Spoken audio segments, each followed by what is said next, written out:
report that a number of matters were discussed. At the last meeting, the OUR gave a detailed response to a number of issues which had been raised at previous meetings on the matters, such as its role, powers, and functions as regulator of the electricity sector, as outlined under the Electricity Act and the OUR Act, and whether those were detailed under the OUR Act should be incorporated in the Electricity Act to make the Act more comprehensive so that it could be a standalone piece of legislation. A correspondence received from JPS responding to issues raised at the meeting of our committee on the supply of the electricity within SEZs was tabled. The committee agreed to defer looking at that information until this morning's meeting in order to give members the opportunity to properly review the document.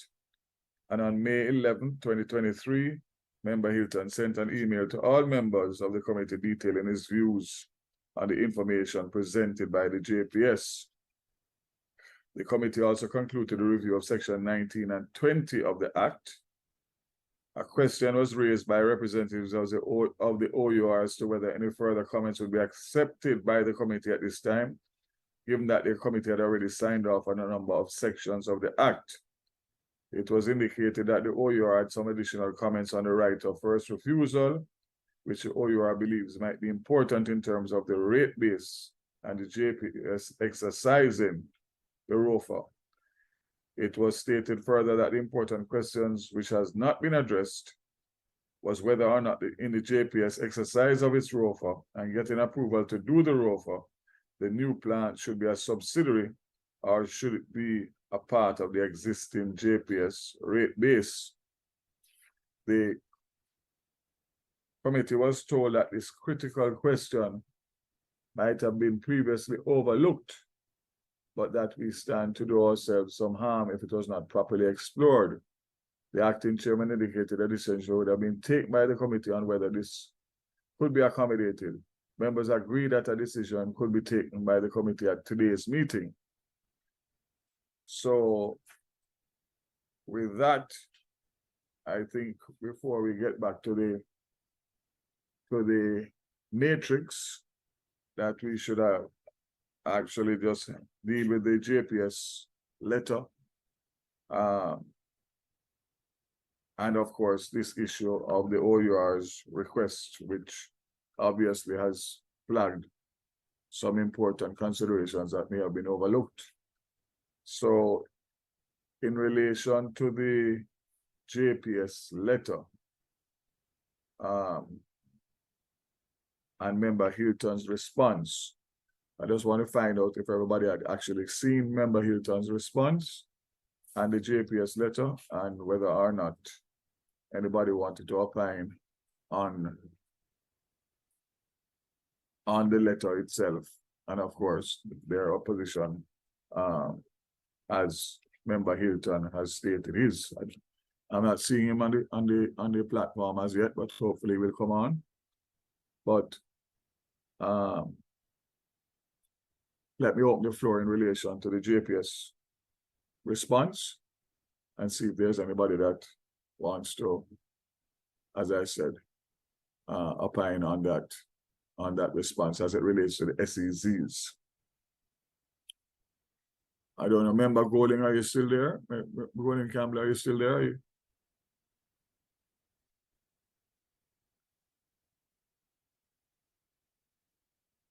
No, it seems as if she has gone after the funeral.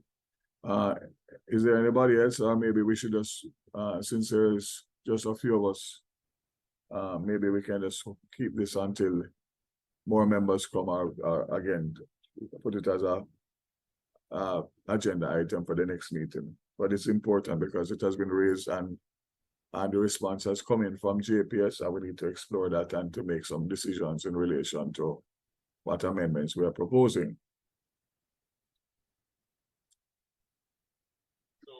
Chairman, I think we could put it as an agenda item for the next meeting based on our numbers this morning. I agree, member, and I agree completely. All right. In terms of the OUR, Member Miller, are you on?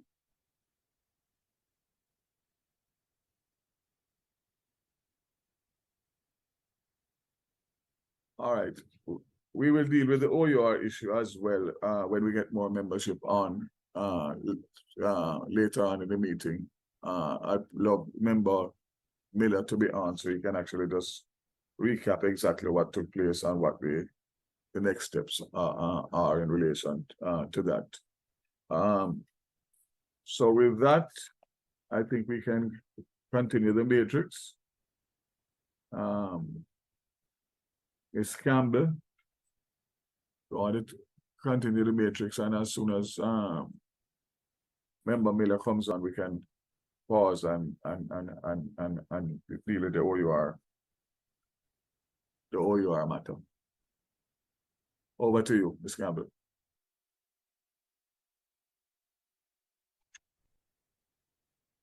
Good morning, Chair. Good morning, members, colleagues. So we're going to commence the review at Section 21 of the Electricity Act. The Jamaica Chamber of Commerce has submitted their comment in relation to renewable energy. They have said to this committee that the Act does not sufficiently deal with the worldwide drive for greener electricity using renewable sources. There is only a cursory mention that renewable sources may be prescribed by the minister, which may be included in the feed-in tariff.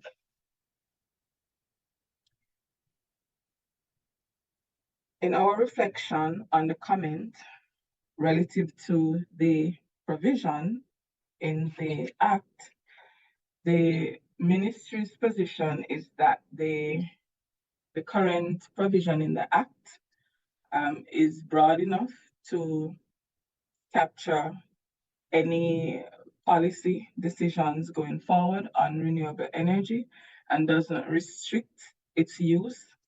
And there is great latitude as determined by the system planning process as to what Jamaica will require.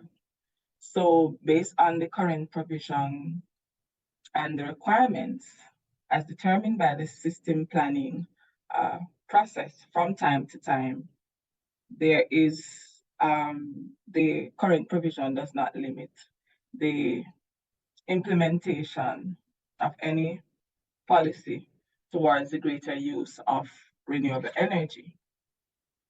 And we will just emphasize that the policy requires that as far as possible, any retiring fossil fuel generation plant should be competitively replaced by mature renewable energy options. And the long-lasting market arrangements needed to deliver a fully decarbonized and cost-effective electricity system should be pursued.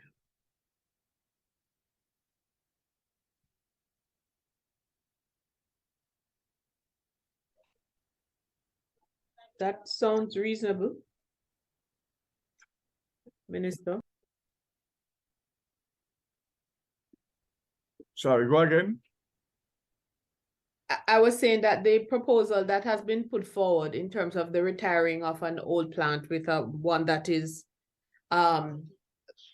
equal or better based on their proposal, it seems like a reasonable one to me. Let's Miss Campbell can repeat what it was.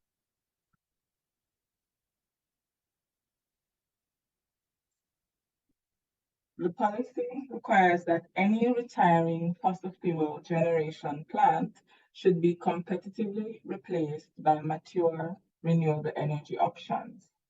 And the long-lasting market arrangements needed to deliver a fully decarbonized and cost-effective electricity system should be pursued.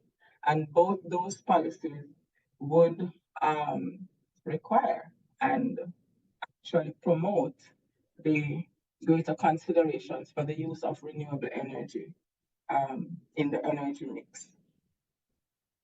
Correct, and that was something that was taken back to cabinet recently in relation to the whole issue of the 171 for JPS. So yes, that we're encouraging that in terms of replacing with mature renewable energy options. Absolutely, 100%. You're correct, Member Allen.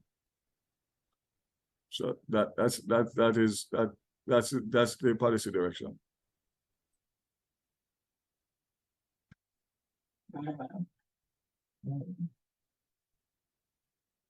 The OUR has a comment on section and the recommendation on section 21.1. Section 21.1 says the minister may, by order, after consultation with the office, prescribe renewable energy targets, which may include a feed-in tariff set by the office for each source of renewable energy. And the "for" there is a typographical error and should be replaced with "of." The OUR says it was not believed that there should be discrimination against an acceptable generation technology by pricing, that is, the introduction of feed-in tariffs, especially in light of the experiences of other leading countries and the downward pricing trends for the various technologies. To the extent that a policy decision is taken regarding the proportion of renewable energy sources in the fuel mix, the most cost-effective option which satisfies applicable technical requirements should be chosen to meet energy targets. Given our local experience in renewables and the international experience with feed-in tariffs, we do not believe, says the OUR, there is any need for the latter, that is the feed-in tariff. As such, they are recommending that for section 21.1, the policy should be reviewed accordingly and the inclusion of an express reference to feed-in tariff in the legislation be reconsidered.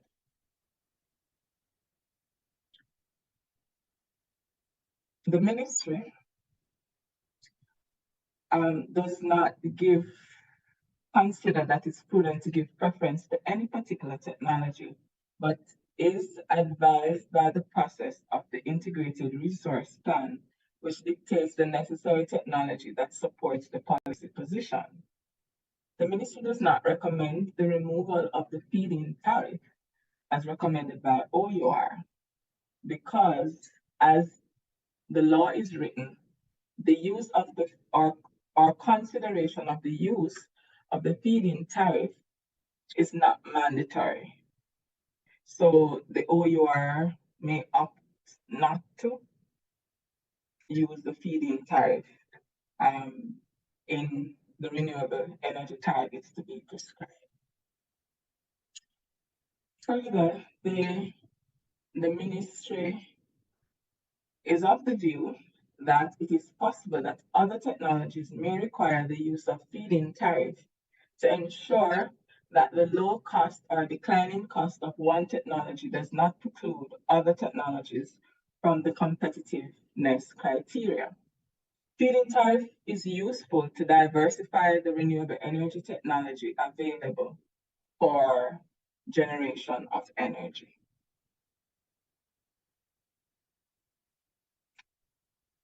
So that is the ministry's position on the OUR's recommendation. Would you be able to redefine what feed-in tariff is, please? I'm sorry. It might sound like a very juvenile question. That's fine. It is a technical term, and if I may have assistance from the technical team. And Minister, please, I apologize for not having my camera on. This is not typical of me at all. I'm trying to remedy that. So my apologies to the team and to PBC, of course. No problem at all.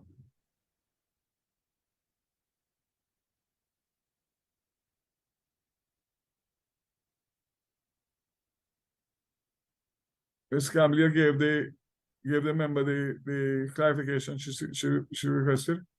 Minister, I was calling on the technical team, a member of the technical team. I believe they're better able to explain to the member.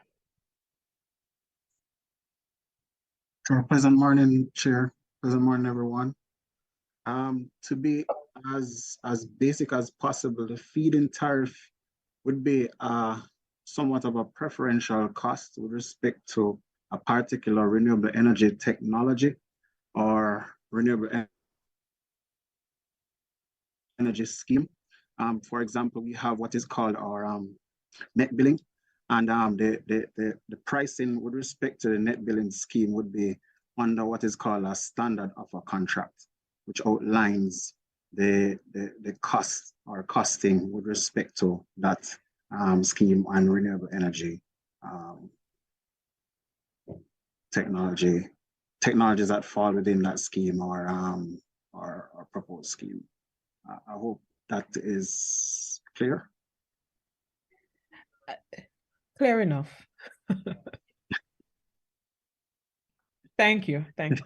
If I should just add though, if you don't mind, for clarification, a feed-in tariff really is a tariff, which Todd actually said, is a tariff that is specific to the technology. So for example,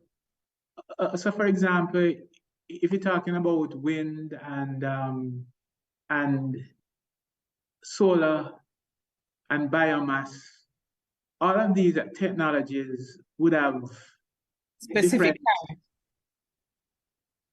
different rate in order to be profitable. So what the Okay. feed-in tariff does is, instead of you selecting the lowest tariff, what it would do is allow you to select a tariff with a higher rate for whatever reason. Okay. Basically, that's the idea. I understand. And so, and the OUR is proposing that this should be, Ms. Campbell? Yes, they are proposing that the feed-in tariff not be applied, Okay. to be removed. To be removed and just use one straight. So what the ministry is saying is it's disagreeing with that. Correct. Okay, okay. Because different technologies would, Require different treatment. yes. Okay, I appreciate that. Thank you for that. I think the basic position though is that given the need to be on a downward trajectory with respect to electricity prices, our thoughts is that at this point in time, what we really need is getting there as quickly as possible, which feed-in tariffs, which a lot of people are abandoning throughout the world, is not really the quickest way to get to the lowest cost. That is Okay. really what propelled us in that direction. Okay, I see. So it would be removing it would be counter to the policy at this time. Chairman, if I may. Thank you, Chairman. Not necessarily counter to the policy, depending on which of the policies is the focus. So many countries would have utilized feed-in tariffs, for example, to incentivize particular technologies, particular renewable technologies. And a key feature that hasn't quite come out in the definitions is that the feed-in tariff tends to be a guaranteed payment amount that is often above market to producers of a particular technology to incentivize them to provide or utilize that particular technology. So from the regulator's perspective, our concern is the provision of that guaranteed above market pricing that could actually impact the tariff of the end users. So that was the concern. Thank you.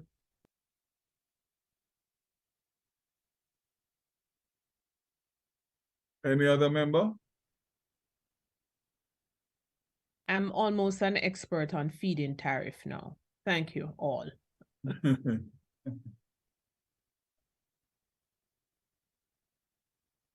All right, Ms. Campbell.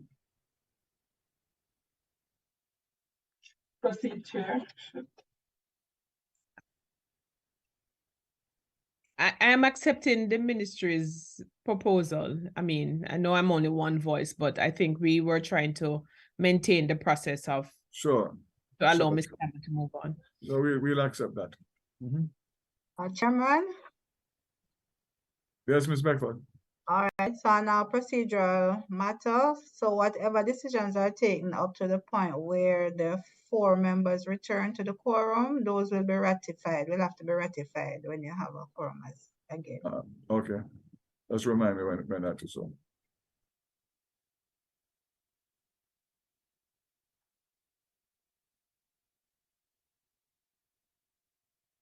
I now turn to subsection 2 of section 21. The OUR,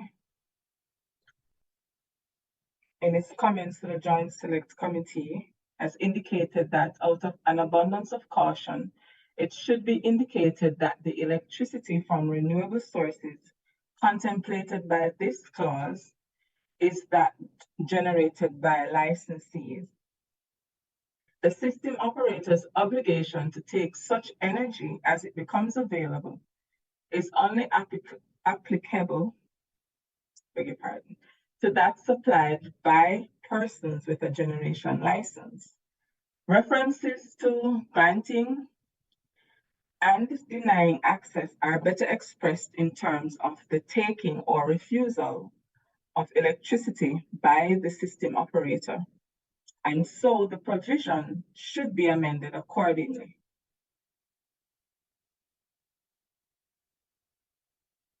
They recommend that the wording for the amendment, the electricity generated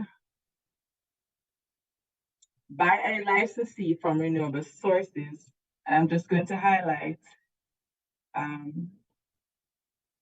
this phrase here. So what they have inserted is by a licensee from renewable sources to be injected into the transmission lines or distribution lines shall be taken by the system operator and shall only be refused by the system operator on ground of technical reason, which shall be communicated in writing to the licensee within 48 hours thereafter with a copy of the reasons to the minister and the office.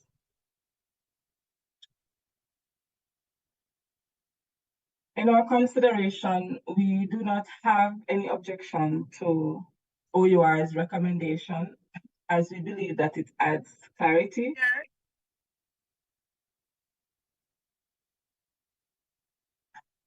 Did someone say something? No, I think it was just an error. Continue. Okay. So the ministry does not object to the OUR's proposed amendments. We consider that the insertion of by a licensee adds clarity, and the insertion of shall be taken by the system operator when available and shall only be refused creates greater certainty of what the system operator can and cannot do. So we have no objection. Okay. And we recommend that the S at the end of distribution in this subsection be removed because it's grammatically incorrect. The ministry also recommends the addition of a provision for battery storage to support reliable energy generation from intermittent renewable systems.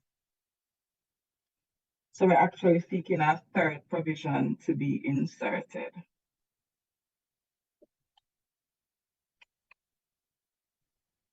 And what's the provision? How is it read or written?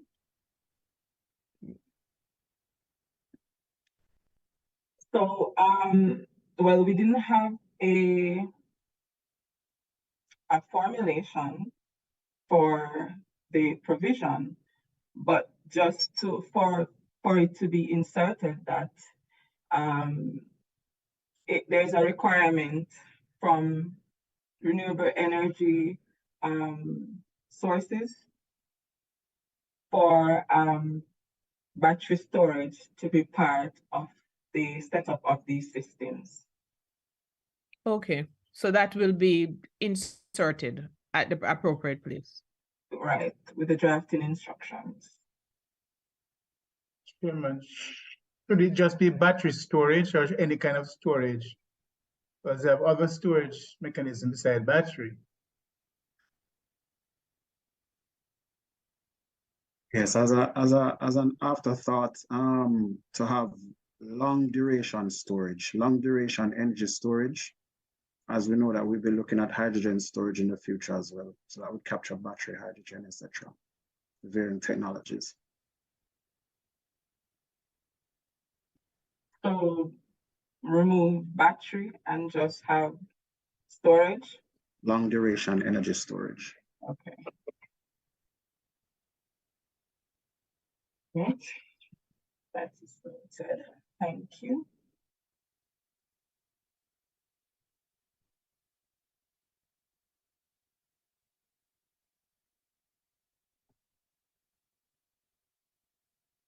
WRB Energy,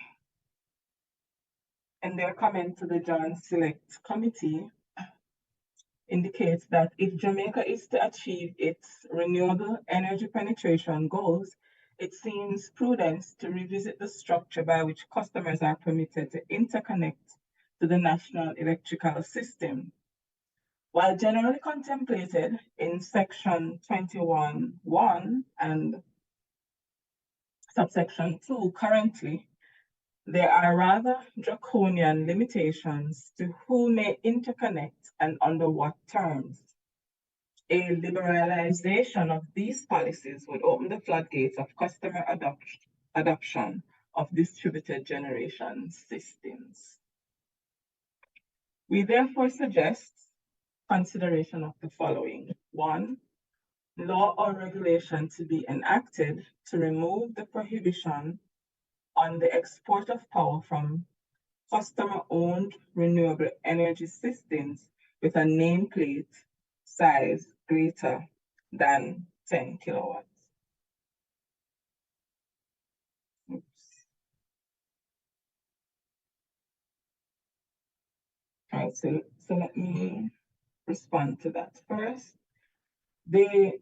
On the first point, the system planning considerations have determined that the renewable energy capacities are adequate to prevent instability to the system.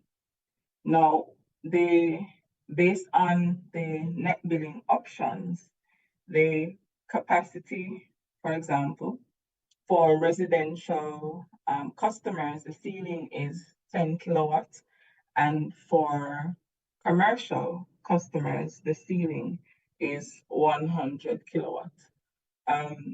We have to maintain that, and if the system planning considerations advise otherwise, then those caps would be revisited.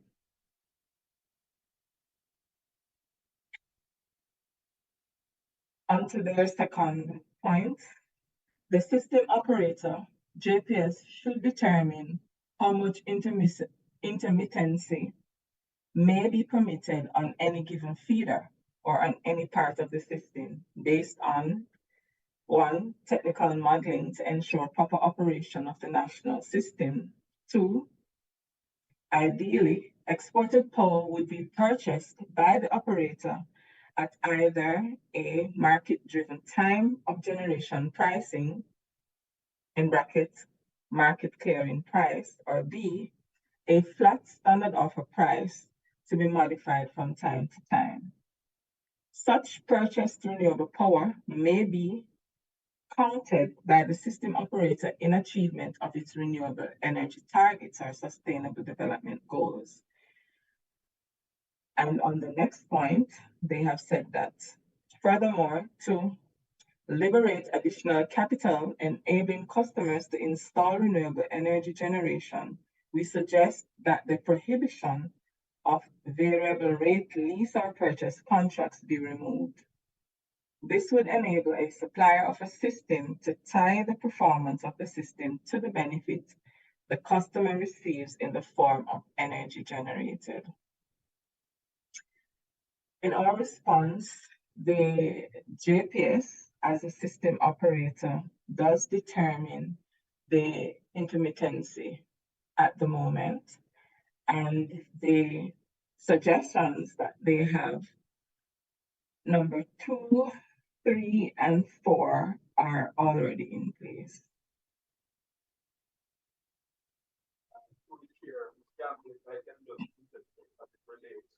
My name is Courtney. I can just interject. Can't hear clearly. Not hearing that person. Courtney Francis from the OUR. You are hearing me now? Yeah, so turn up your volume a little more. It's pop. It's at the maximum. Speak loud, speak loud. Yes, as I was saying that just want to interject a little with the points about the modeling and so on. I think some of those are a matter for the electricity sector code because should be addressed on the book. So I don't see a basis for them to be included definitively under the provisions of the Act. Okay. Thank you. Did you get that clearly, Ms. Camp? Yes, thank you.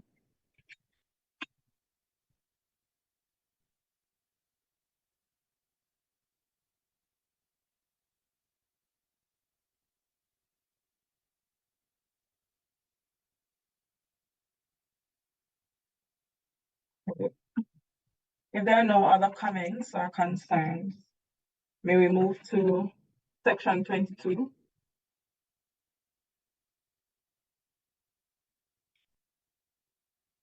The Jamaica Chamber of Commerce, in its observation concern query regarding section 22, subsection 1, and this section treats with duties of transmission, distribution, and supply licensees. The JCC has said that section 22, subsection 1 speaks to the duties of transmission licensee, distribution licensee, supply licensee.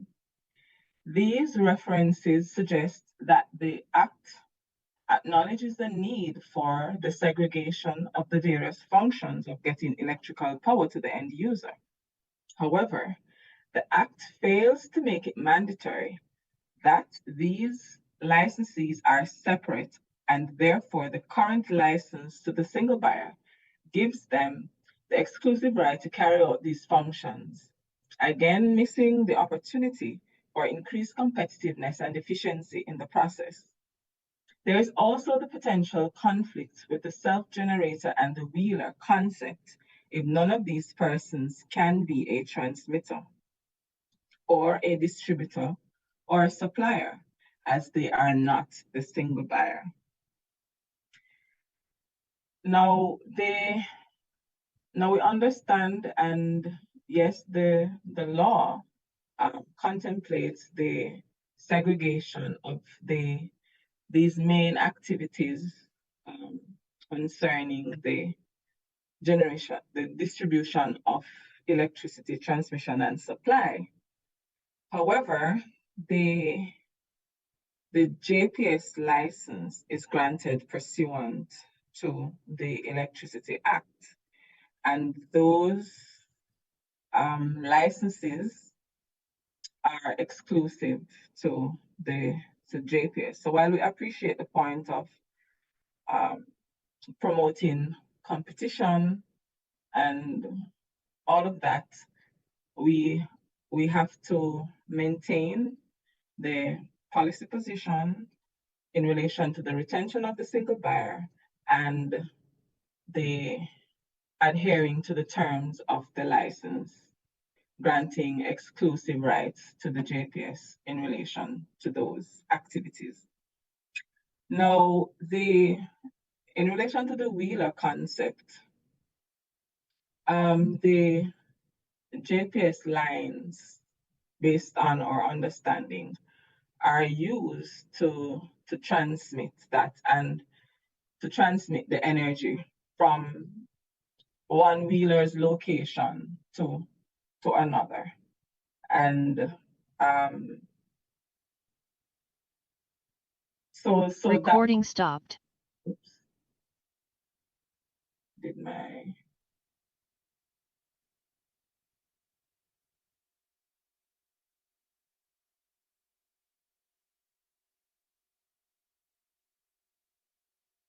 Am I being audible?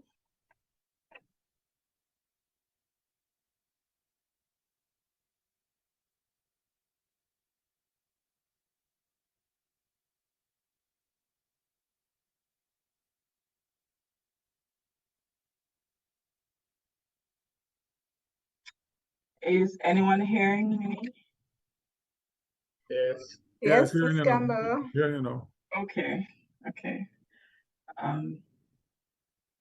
Right. So the point I was making is that the position put forward by the JCC is not supported.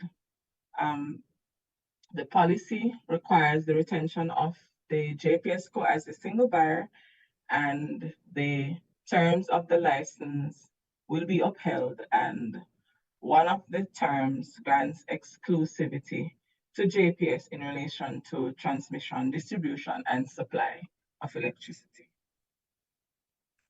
Chair, while the policy says that JPS can maintain its exclusivity, there's no reason why the Act could empower the minister to give these exclusive license, but not entrench the single buyer in the Act, rather just in the license. I think what JCC is concerned about is the entrenchment in the Act of the single buyer, where the minister can have power to grant exclusivity under the Act and fulfill the terms of maintain the terms of the license, but not entrench its exclusivity in the Act itself, because in future it might want to go along a different path. Thank you. If I may respond, the Act contemplates that there may be more than one electricity licenses granted for one or more of those activities, including generation. Well, currently, we are constrained to grant a license to any other person in relation to distribution, transmission, supply. Now, it might very well be that any considerations, any further considerations would be more appropriate to be taken at a future review because the license will expire soon.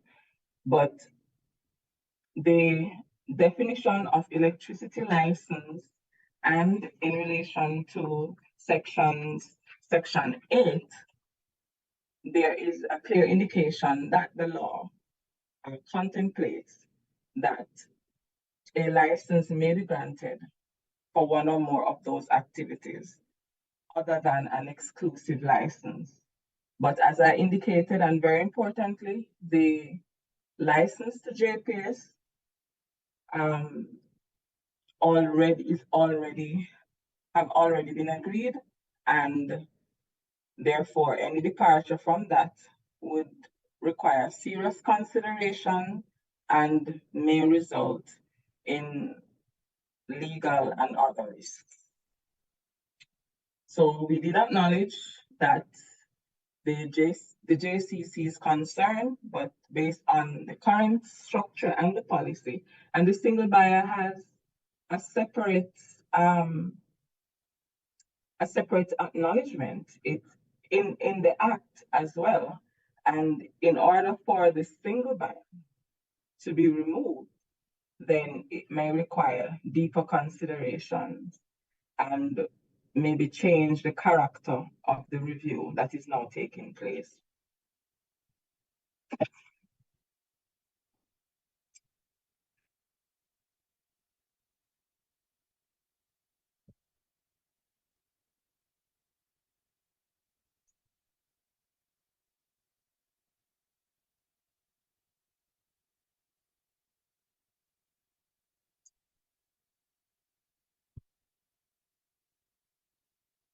May I move on if there's no other comment or question?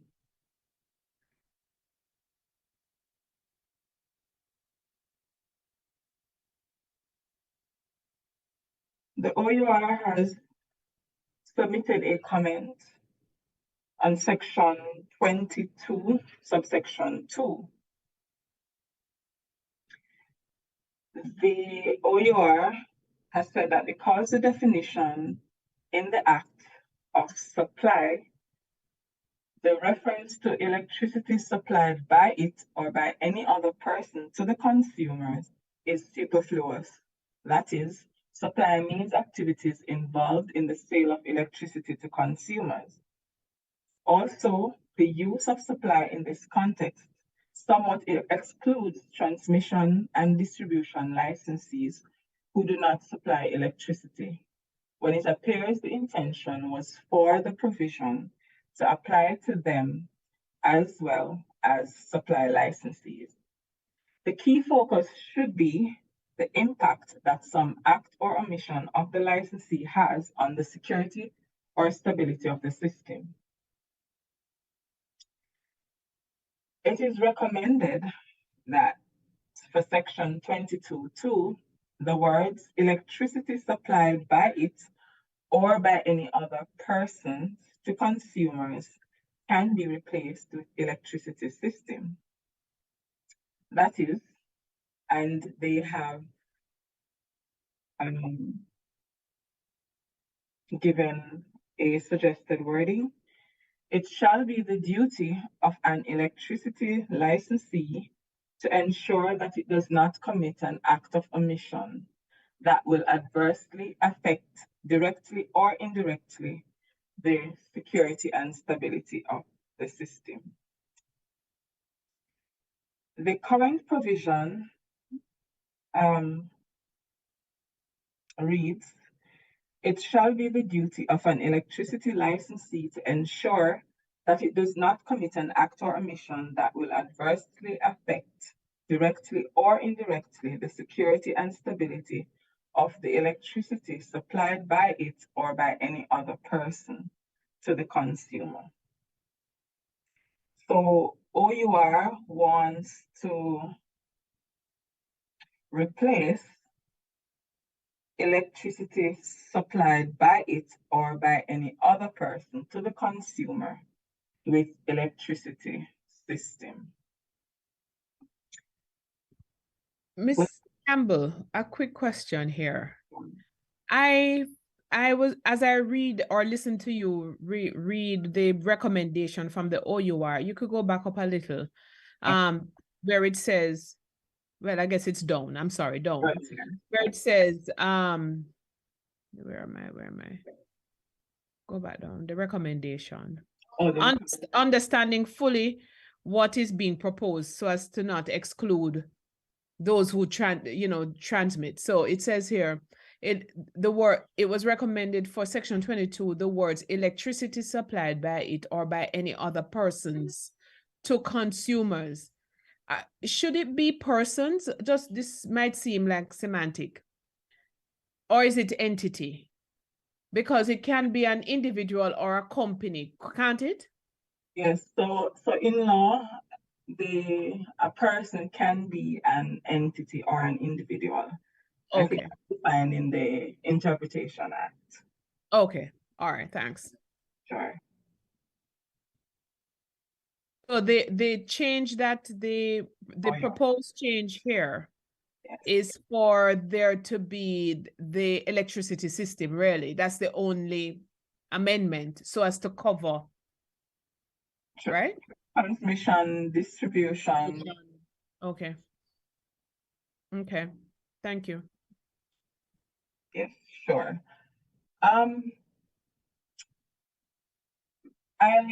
When we looked at the comments supplied by OUR, we also recognize that the JPS is a supply licensee as well as a transmission licensee and a distribution licensee. So we wondered whether the insertion, so I think OUR was saying that in the current wording where you have the electricity supplied by it or by any other person is only applicable to supply, but does not include transmission and distribution licensee. We were wondering we thought that if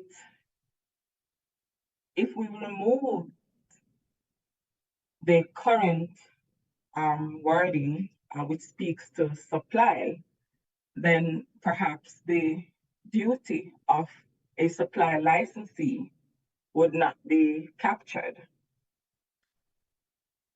So having considered that, our alternative proposal is to have the phrase electricity system included in addition to the other wording.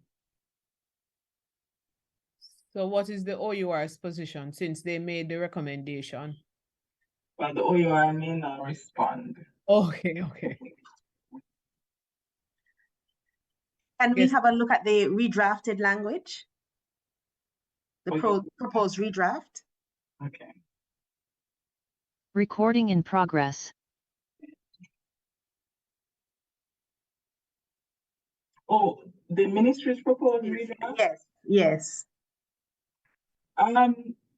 We did not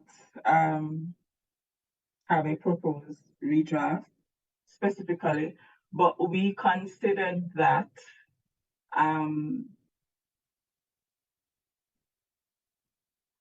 in addition to the others, we could insert the electricity system to cover the transmission and distribution. So it would read in the original language, which I'm going to copy and paste. Give me a second, please. I think going forward, Ms. Campbell, if the ministry is objecting and has as another recommended amendment, since the OUR now joins us on the calls, it might be useful to have it so that it can be, a little bit more efficient. I agree. I agree.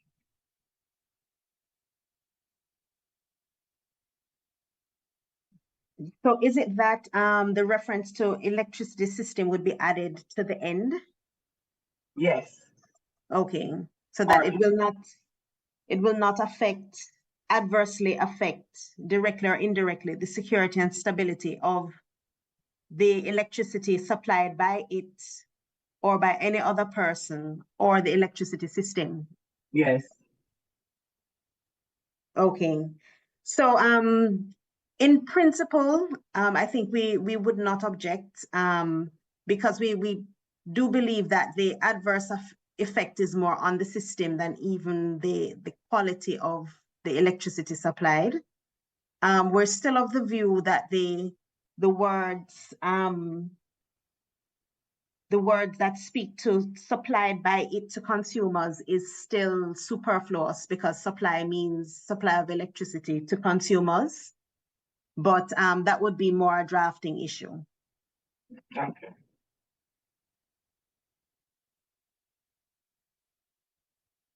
Okay. So we have agreement in principle, but to be drafted.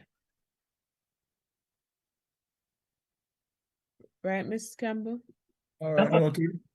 Between OUR and the ministry, there seems to be agreement in principle, but it's a matter of redrafting. The wording. Yes. Yeah. The wording, sorry. Yeah. Yeah. Mhm.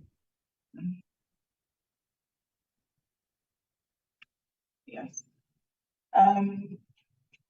For subsection 3 of section 22, the OUR suggested that the bracket be closed at number 62, and we agree.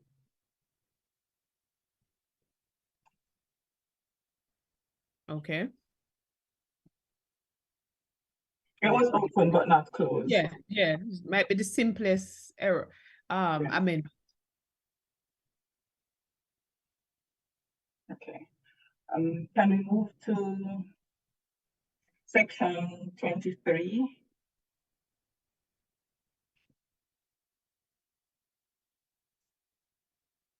For section 23, the OUR says that the sections reference self-generators as if they have transmission and distribution licenses. These provisions would not apply to self-generators who do not have a license to have such electric lines. The section also excludes licensees other than the single buyer who may be authorized to have electric lines which run above, below, or along streets, such as transmission, distribution, or other supply licensees. A broad reference to all applicable licensees should therefore be included in these sections. It is suggested that references to self-generator and stick.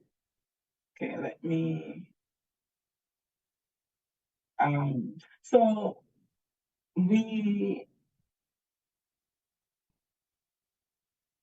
I think that's a separate.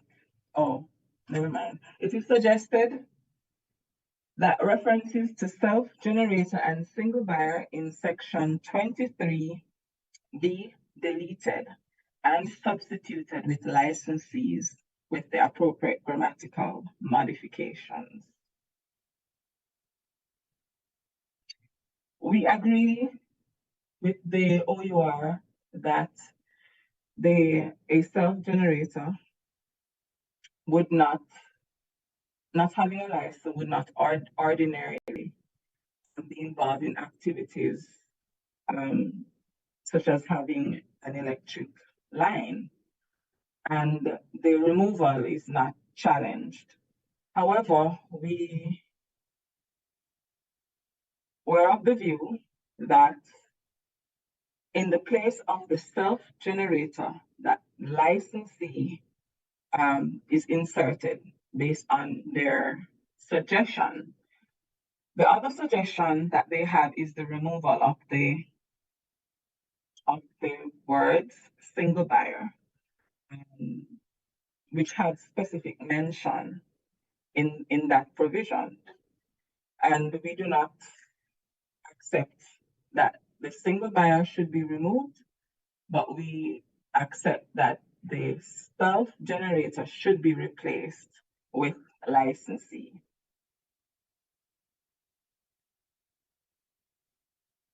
So the section provides for the single buyer or the self-generator to receive approval from the local authority for replacement and removal of the line.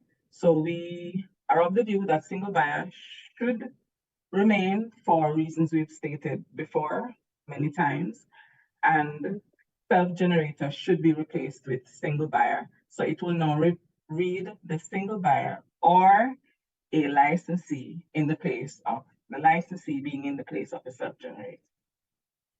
Okay. So this is really just making this section consistent with previous amendments or the definitions, no? Well, it would be well, in terms of the concept of the self-generator, it would be let me go again. In retaining the single buyer, it would remain consistent with the act as it stands and whatever considerations led to the previous draft of this provision. And the single buyer, being the JPS, as we now know, would essentially have the obligation to have these lines erected in many places across Jamaica. The self-generator now, based on the definition and how the concept operates in the Act, we agree with the OUR that not all of them would necessarily be involved in the activities of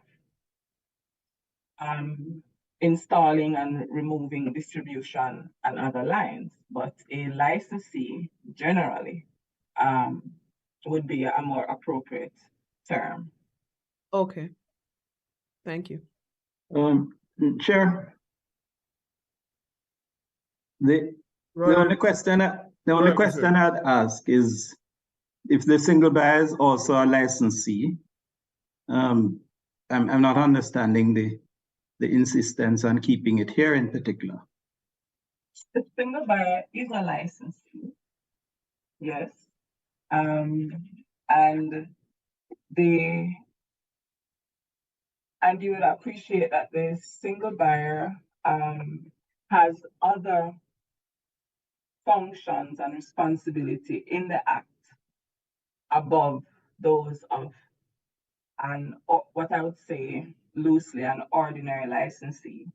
And therefore the insistence on the single buyer nomenclature remaining in the Act is based on those considerations and the fact that there is a separate definition for a single buyer.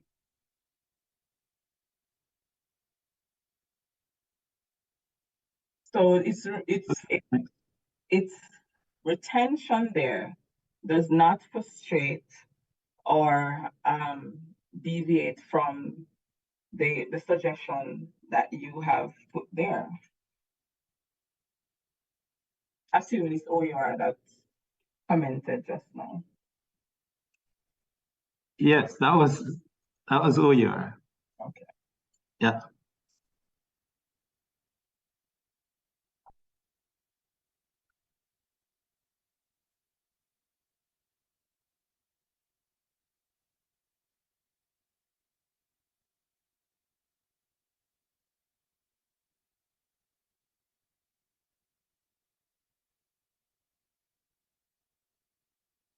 And just for tidying up, in the same section 23, we propose that the references to resident magistrate court be replaced with parish court to reflect the current amendments in the law. And we suggest that the word reasonable is inserted before expenses in the first line of 23B, so that not all expenses are recoverable in the interest of fairness. So for context, section 23B require that the local authority may recover expenses of such removal, the removal of the lines from the single buyer or self-generator by civil proceedings. If they have to remove those lines, we felt that there should be a restriction to only reasonable expenses to be recoverable, because anybody could come and say this is the expense when the could have gone or used other mechanism to do the same thing that they are contemplating, but at a lower cost and perhaps more efficiently.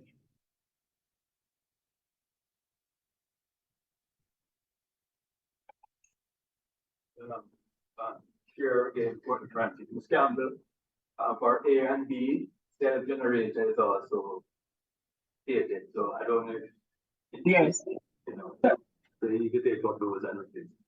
Thank you. From section 23, yes.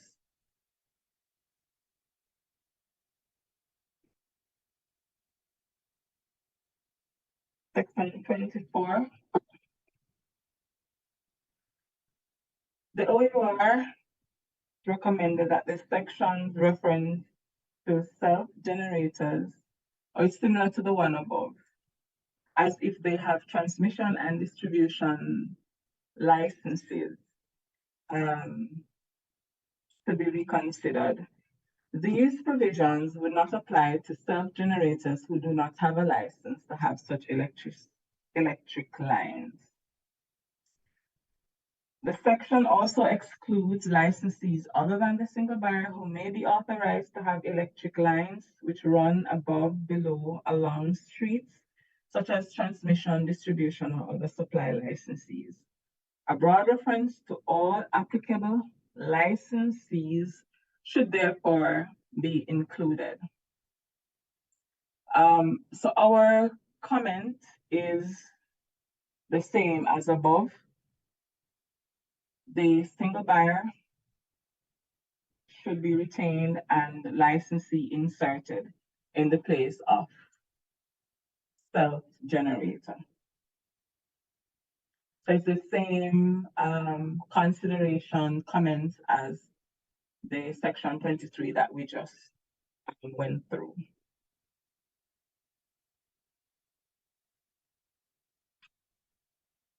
And the ministry is also recommending that the reference to the resident magistrate court be replaced with parish court, and by the same consideration, the reference to the resident magistrate be replaced with parish judge to reflect the change in the law.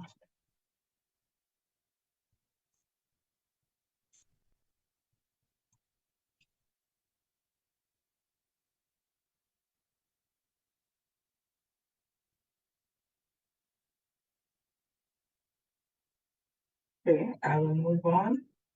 Section 25 deals with way leave agreements. The OUR says that way leave agreements are agreements entered into between the single buyer and the owner or occupier of land on which the single buyer intends to place lines, posts, or whatever other apparatus or electrical equipment. And we know that this is to enhance the distribution of electricity throughout Jamaica. So section 25 actually allows the single buyer to enter into arrangement. And this is a legal arrangement, a contract with an owner or occupier in respect of entry on anybody's land for the purposes that I've stated. The OUR says, as the Act contemplates the possibility of supply, distribution, and transmission activities being conducted by separate electricity licensees, the way leave and administration provision should also be made applicable to these other licensees and not be solely the right of the single buyer, as section 25 currently suggests. It is suggested that the single buyer, the reference to single buyer, be replaced with licensees, and also the reference to supply line be replaced with a more generic term such as electric line.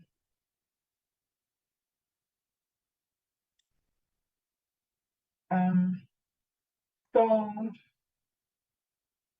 we weren't able to confirm if there were any current licensee or licensees under this regime or under the previous Electric Lighting Act that had entered into these agreements. And this was intended to consider whether or not the OUR's recommendation to insert licensees, to have them too being able to enter into way leave agreements with the owners or occupier of land was appropriate. The ministry, consistent with our previous recommendations, also recommend the retention of the single buyer. And we know that historically, the JPS would have, well, under its operations before the divestment and after the divestment, would have installed electricity infrastructure across the island to facilitate the transmission, supply, and distribution of electricity across the island. And on that basis, and for other reasons we have stated, we consider that the single buyer should remain. The express reference to the single buyer should remain.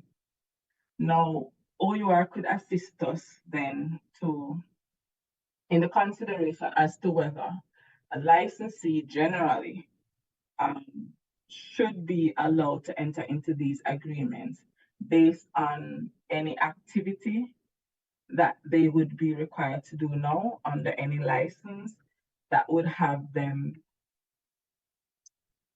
have the need to install these infrastructure on private lands. May I take a first crack? Sure. So yes, we think a reference to licensee would be prudent here and not only limited to single buyer, because we recognize the act is forward-looking. So even though currently there's only one entity that has the power to install transmission and distribution lines, for example, the act does contemplate the possibility that other persons, sorry about the video, that other persons could potentially get a transmission license or a distribution license. Also, there are persons who can have supply licenses, generation licenses, and so may have to enter into agreements with private persons to install their network and their infrastructure on private lines and private lands, that does not belong to them. So they too may have to enter into agreements, easements, etc., to facilitate, for example, connection to the electricity grid. So in those circumstances, we think it's prudent to not only limit it to the single buyer, but that the ability to enter into these kinds of agreements, it's open to all licensees who may need to construct this kind of infrastructure. In 25B, it speaks specifically to way leave agreements subsisting in 1958. So that covers the historical, but then the legislation would also cover future way leave agreements.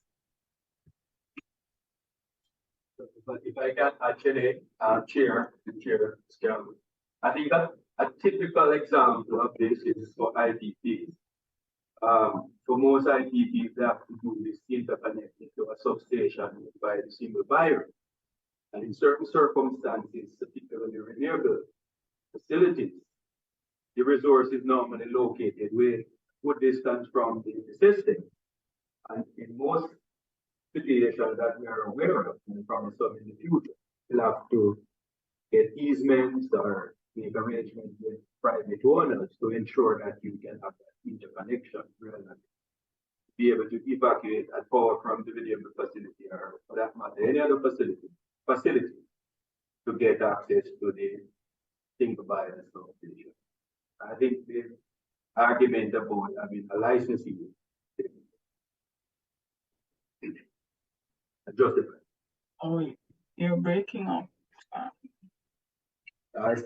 Did you get the last part? No. So I was saying that in certain circumstances, particularly renewable energy facility, Yes. where source is a good distance from the network, the developer of the project or the owner of the renewable facility would have to establish arrangement with private landowners, and this is something that we have seen in the past, and we expect that in the future also. So to run that connection line to the single bias substation, then that arrangement has to be executed. So the argument about addition of licensing in this clause would be very important. Justified. Thank you.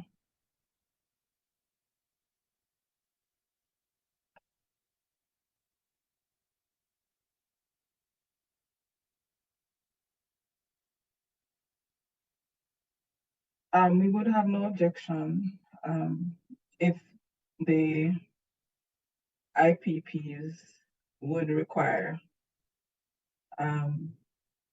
access, this type of access to carry the generation of power from their location to the nearest JSPS facility or the system.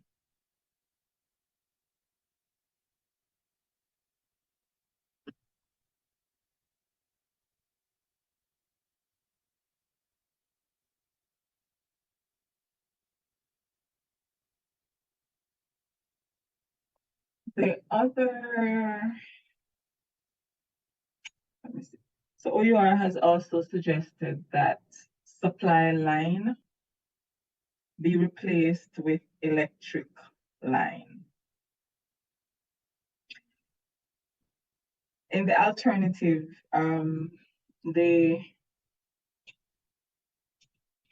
we consider that distribution lines and transmission lines should replace supply line. The supply line is not a defined term in the Act, but distribution and transmission lines are defined.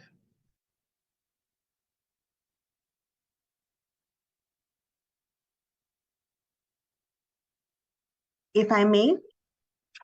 You may. Yeah, thank you. So yes, we that was our concern, that supply line was a new term introduced in this section. But we note even in the definitions of transmission and distribution lines, there is a reference to a generic term of electric power line. And I think in the clause above in section 24, there is also a reference to electricity line. So the assumption is that these are generic terms that you would, I guess, apply a dictionary meaning to. So since the intention is to cover all lines that may address the supply, the transmission, and the distribution of electricity, perhaps one of those generic terms could be used instead. So don't limit it to transmission and distribution lines. To the extent that there may be electric power lines that do not qualify as a transmission or distribution line. And so instead maybe use one of the generic terms already utilized in the Act, such as electric power line.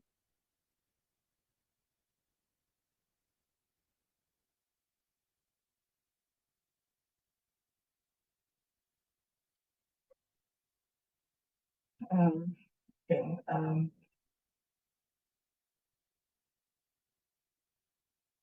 We noticed your observation, OUR, and we will rationalize the use of the terms in the Act, and we have also considered that there may be instances where another line might be referenced as not being a distribution or a transmission line. But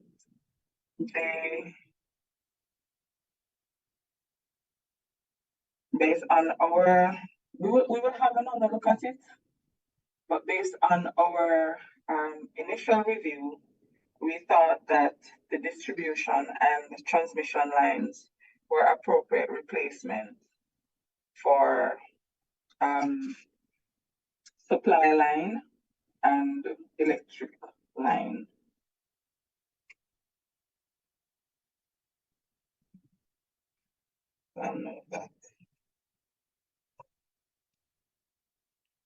I think all were covered for your section 25. The Jamaica Institute of Engineers submitted a comment in relation to section 25.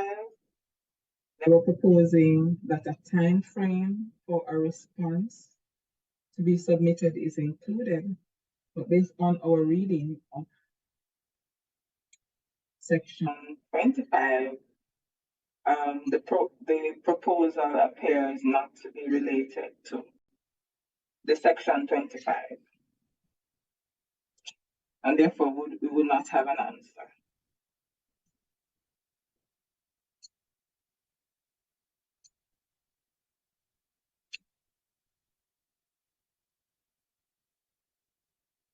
The JPS, in relation to sections 25 and 26, they have suggested that in the interest of the public and having regard to the importance of the provision of electricity across the island, they are of the view that the amended Act should seek to validate activities of the company up to 2001. With respect to the laying of major infrastructure to support the provision of electricity, this can be achieved by implementing a limitation period or deeming a right of user of lands over which the JPS has installed infrastructure before a specified date, for example, 2001. In the ministry's consideration of the comment from JPS, we sought the advice of the Attorney General's chambers, and that prompted a response to JPS to provide greater particulars in relation to the period to which the validation is to apply. Now they have indicated a specified date, for example, 2001, but for validation bills, the timelines should be specific. So a start date and an end date. They have also not provided sufficient details on the specific activities or actions requiring validation. We have written to JPS to provide us with the information that we require for a proper consideration, and to date they have not responded, and as such the ministry is not in a position to consider further the recommendation that they have provided.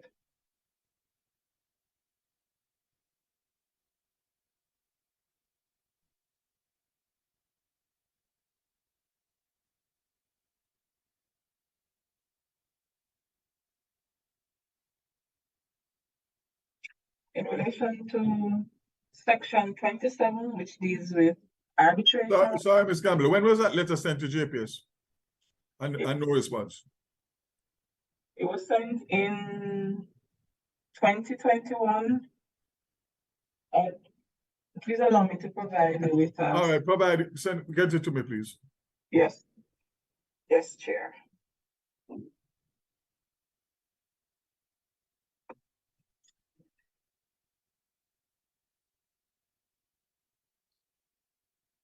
So in relation to the provision for arbitration, the OUR says that the Act contemplates the possibility of supply, distribution, transmission activities being conducted by separate electricity licensees. And they're of the view that the way leave agreement should apply to licensees generally and not solely the single buyer. And based on our agreement, that licensee should also be inserted to authorize them to enter into way leave agreements based on the submission from the OUR at section 25. It is important also that the provision at section 27 also include the licensees other than the single buyer to have recourse in relation to those arrangements. And the OUR has suggested that electric line may be in fact a reference to way leave in section 27. Yes, because we agree that the reference ought to be the way leave agreement, and this would require redrafting by the Office of the Parliamentary Counsel.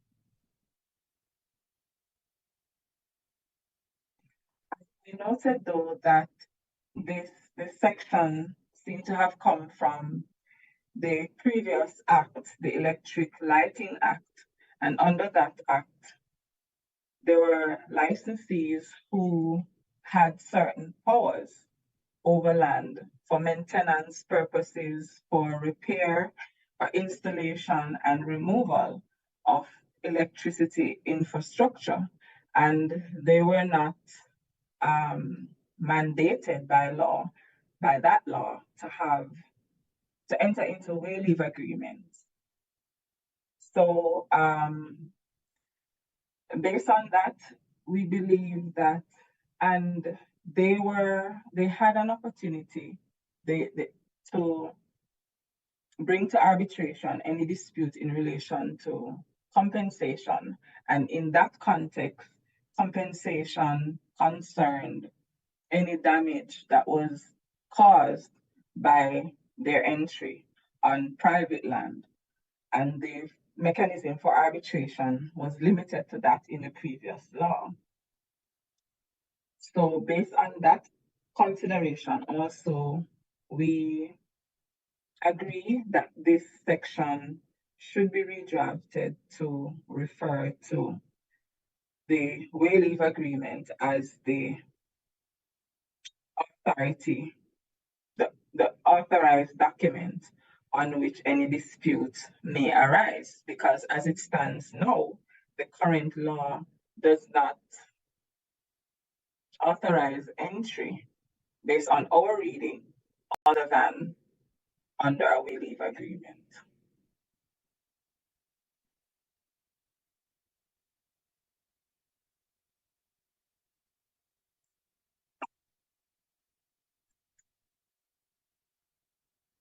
Are there any comments?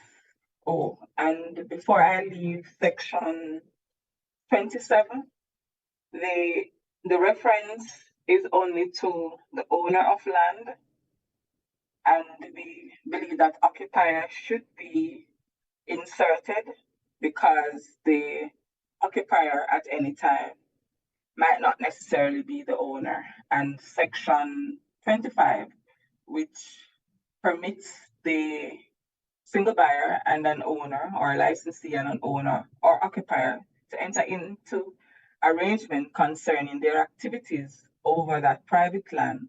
It also recognizes the occupier of the land as being a proper party the single buyer may enter into agreement with. So we believe for this arbitration clause, which appears to link to section 25, the occupier should also be included to have access to any remedies through arbitration.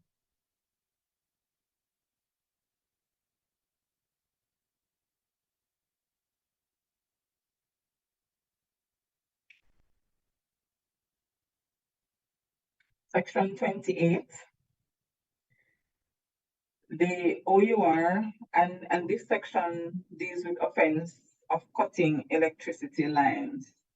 The OUR says that because of the very specific definition of supply in the Act, its use in sections 28 seem to exclude the intent to disrupt the transmission or distribution of electricity from the offense.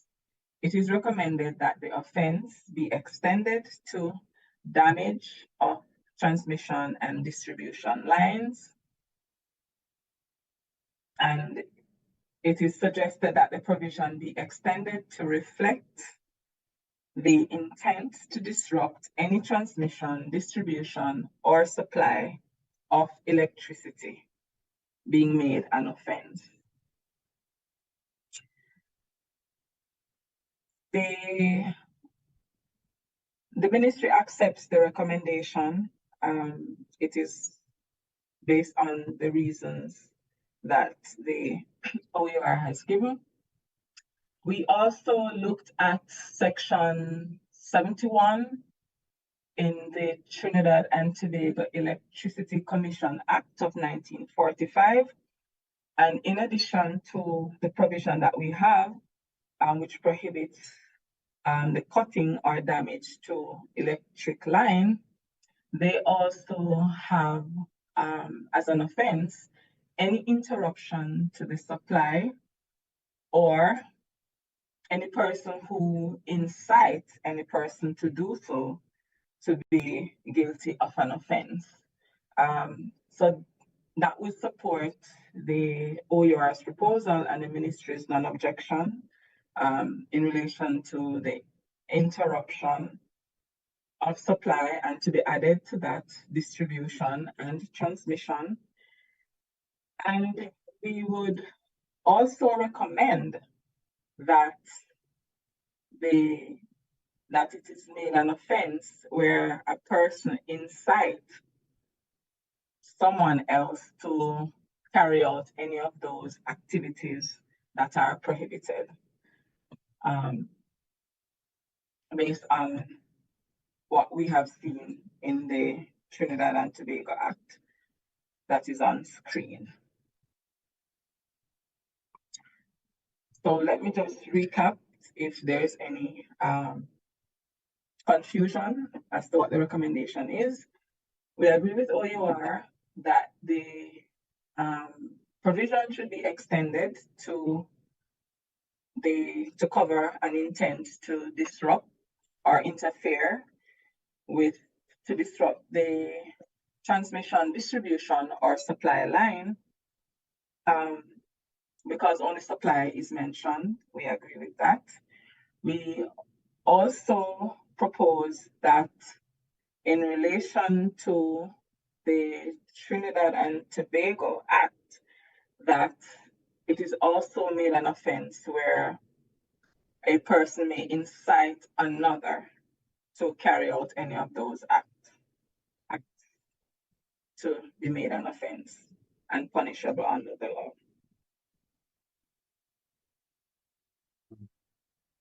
The chair, I have a question regarding 28.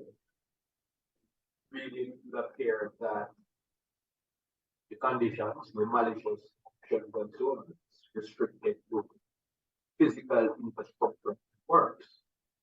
However, in the modern paradigm, what we find is that bad actors are intended to electrical structure and causing damages, tend to also be impacting systems through electronic means. And so the cyber component comes into effect. So I don't know if there is any consideration on your part of introducing some provisions to deal with that. I don't want to prejudice anything that Yes, thank you. It is further down. We will get to it as JPS submitted Thank you very much. recommendations. Thank you.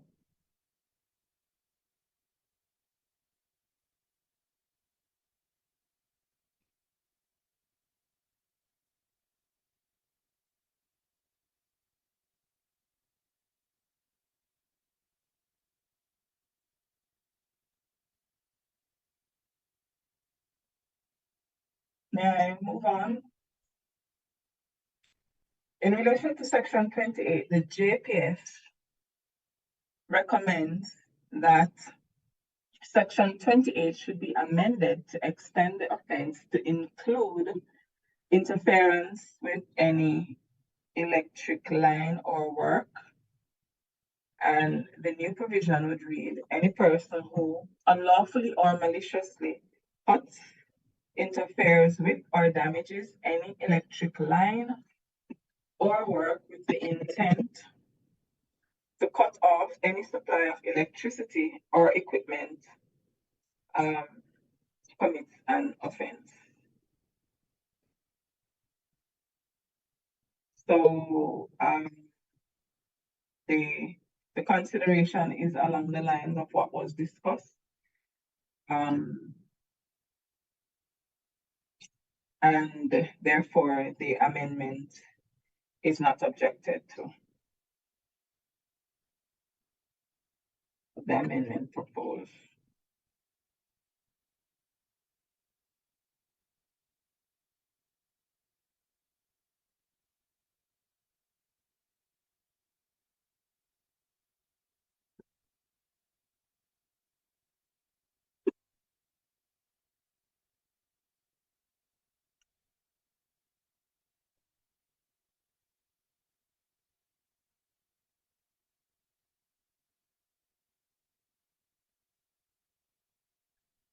The JPS's further comment says, as it relates to cybersecurity, consideration should also be given to the possibility of extending the provision of the Act to hacking into the electricity infrastructure through any point, including meters, for whatever reason, and explicitly make it a criminal offense. Consideration should be given to expressly including smart meters and other associated electricity communication systems under the definition of computer under the Cybercrimes Act, thereby also making interference an offense under that act. Oops.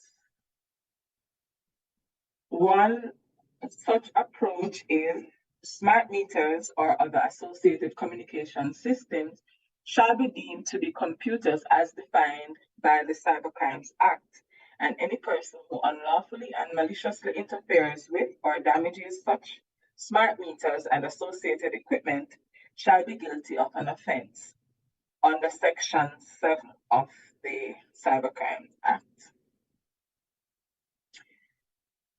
Based on our research, and we were guided by the Information Communication and Technology Division within the ministry, and they led the ministry's support to the Joint Select Committee in the review of the Cybercrimes Act. Now, in relation to hacking into electricity infrastructure being made a criminal offense, Section 2 of the Cybercrimes Act defines computer as meaning any device or group of interconnected or related devices, one or more of which, pursuant to a program, performs automatic processing of data and includes any data or storage facility or electronic communications system directly connected to or operating in conjunction with such device or group of such interconnected or related devices. Electronic communication system means a system for creating, generating, sending, receiving, storing, displaying or otherwise processing electronic documents or data. And program is defined,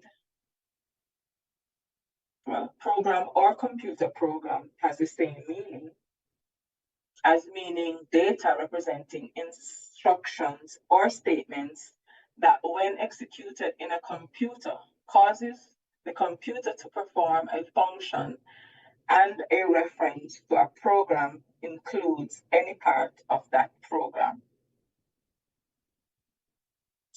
Sections 3 to 7 of the Cybercrimes Act outline acts that are considered offenses when committed against any program or data held in a computer, the operation of a computer, and any program or data stored in a computer, or the contents of any computer.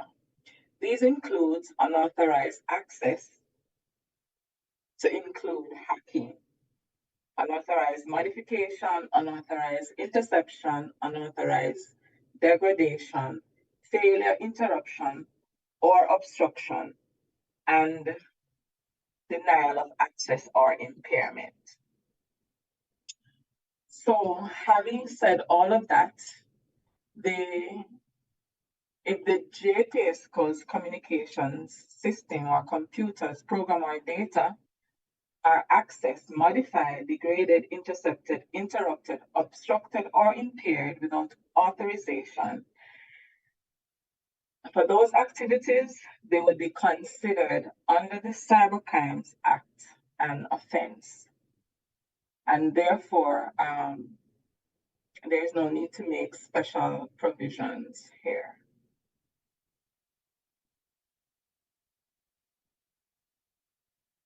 So that's the guidance we have based on, and that we share with the committee based on the JPS's concern about cybercrimes and their infrastructure.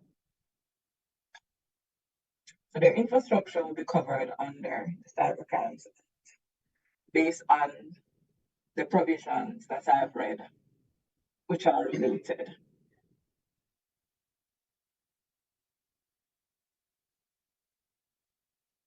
Are there any comments or concerns?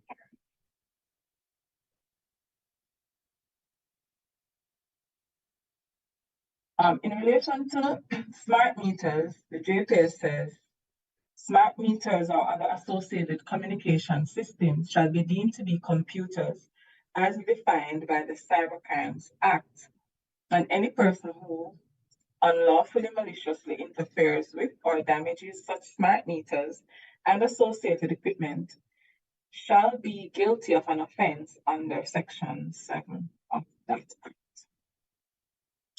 With respect to smart meters,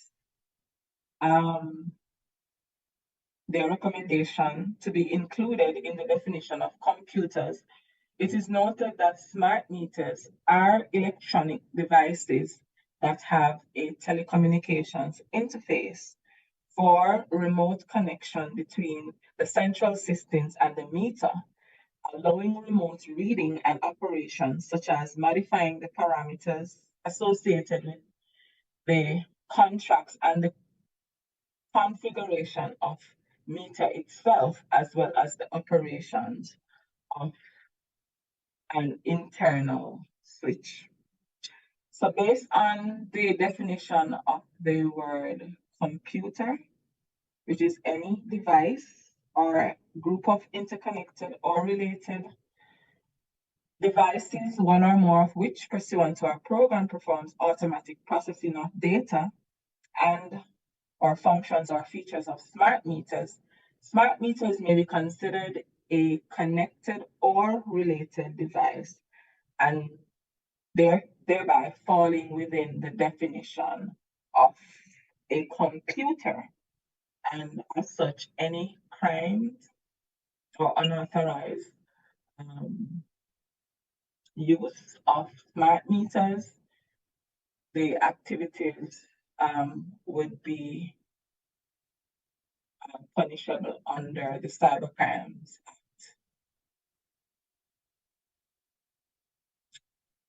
based on our findings and recommendation. So in light of what was said, it is the ministry's considered view that there is no need to specifically reference smart meters in the definition of computer under the Act, based on what was said. Additionally, as the lifespan of technologies is short, the ministry cautions against writing specific terminologies into legislation, which would require the review of legislation far more frequently. Technology neutral legislation which are capable of applying, notwithstanding subsequent developments in technology, are far more appropriate in light of the pace at which technology changes. So the ministry's view is that there is no need for a specific reference to smart meters by virtue of its nature and operations.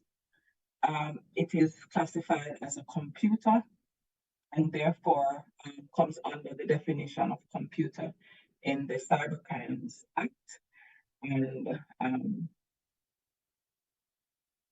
maybe, who knows, in the future, smart meter might not be a device that the JPS would use in their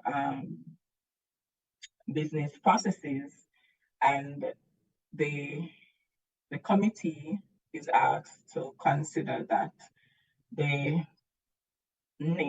phrase smart meters might not be an appropriate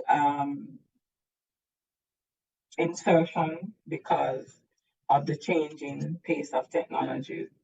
And we don't want it to become outdated when a review of the Act is not yet to be taken.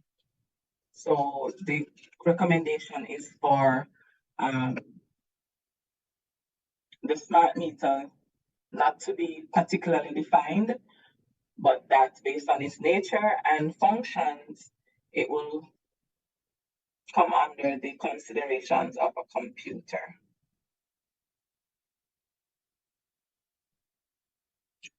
So that's a consideration in relation to JPS comments on smart meters being inserted and in relation to hacking. So those unauthorized activities will be covered under the Cybercrimes, the provisions of the Cybercrimes Act as outlined.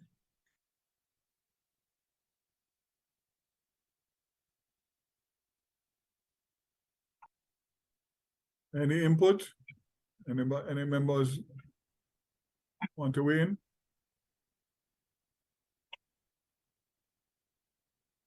All right. Right, Ms. Campbell. Other consideration from JPS in relation to Section 28 is that with the current revision of the Act, the government should specifically designate the electricity infrastructure to be critical infrastructure and to modify the appropriate criminal sanctions under the Act to include interference, including with these infrastructures, to reflect exemplary penalties for tampering, vandalism, and theft of infrastructure. In relation to designating the electricity infrastructure to be a critical infrastructure, Section 11.1 of this should be the Cybercrime Act, provides that where a computer in respect of which an offense under any of sections 3 to 10 is committed is a protected computer. The offender shall be tried on indictment in the circuit court and shall be liable on conviction to a fine or imprisonment or a term not exceeding 25 years. A protected computer is defined in Section 11.2 as one which, at the time of the commission of the offense, the offender knows or ought reasonably to know is necessary for or used directly in connection with, inter alia, the provision of services directly related to communications infrastructure, banking, and financial services, public utilities, among others. The section essentially seeks to impose harsher sanctions where the offense committed is against or involves computers or systems, the interference with which would have a debilitating impact on, inter alia, the provision of public service, public health, and safety. The definition of public utilities would include the provision of electricity and would therefore attract harsher sanctions, that is, a fine or term of imprisonment not exceeding 25 years.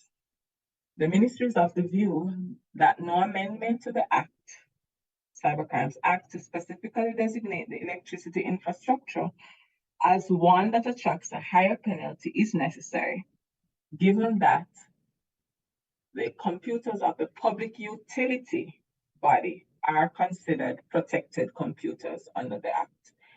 And you would have heard the penalties that I read.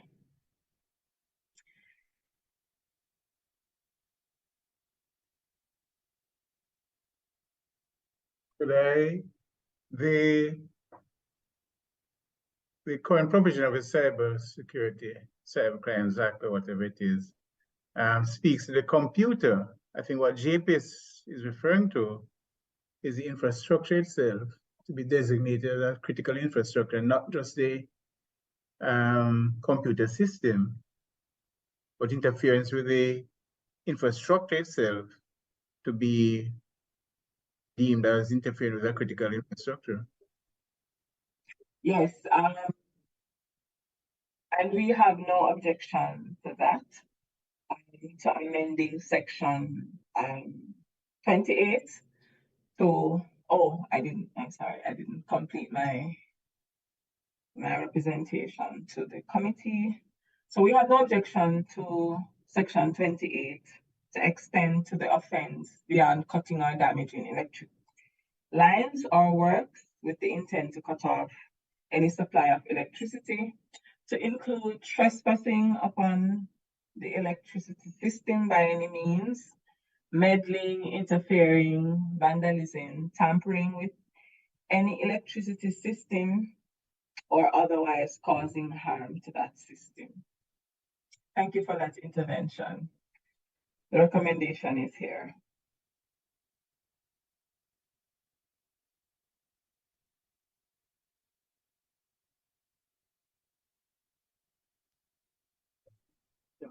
Chair, you fancy that public safety issue.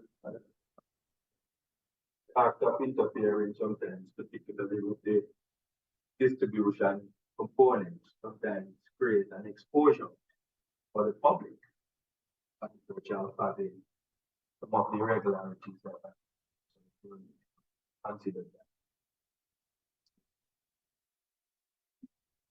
that. I'm hardly hearing. I don't know what is happening with the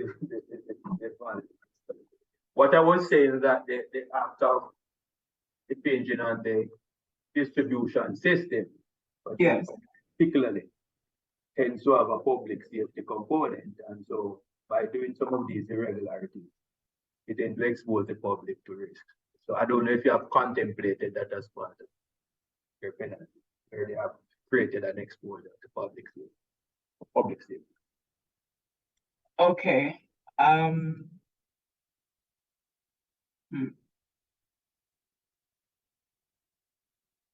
think that may.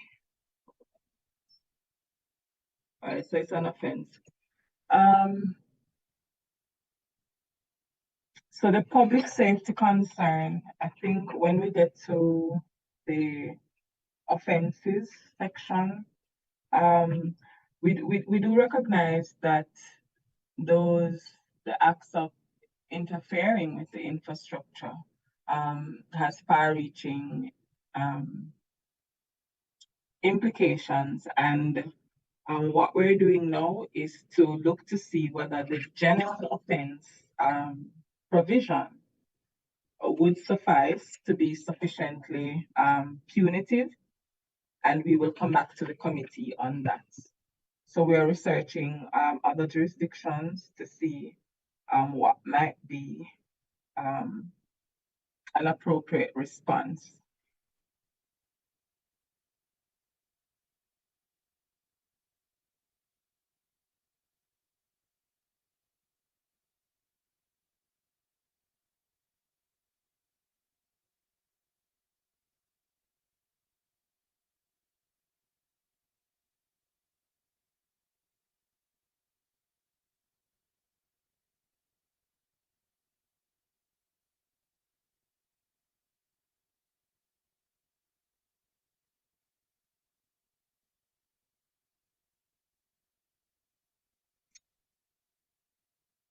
And just realizing the time is 12:14, time flying.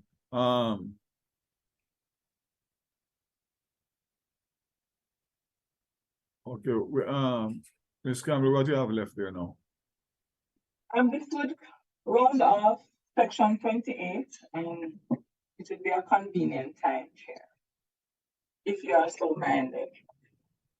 Yeah, I wanted to just very quickly go back. Is Member Miller on?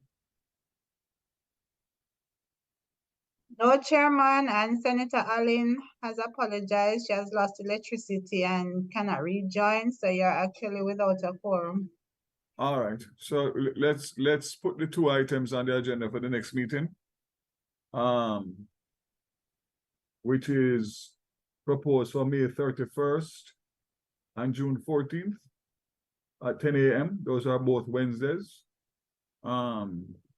You can send that out for me and get confirmation on those dates for me, please, Ms. Beckford.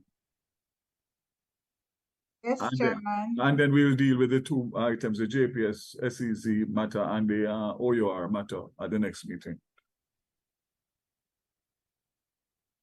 Yes? Yes, Chairman. All right. And please reiterate in the thing that ask them to be to the members to return to the usual punctual timing. All right. So let me thank everybody, especially the OUR. Again, apologies for the late start. We lost 20 minutes. But so far we've made good headway. In terms of the overall matrix, Ms. Campbell, how much longer do you think you have to get through it, the matrix?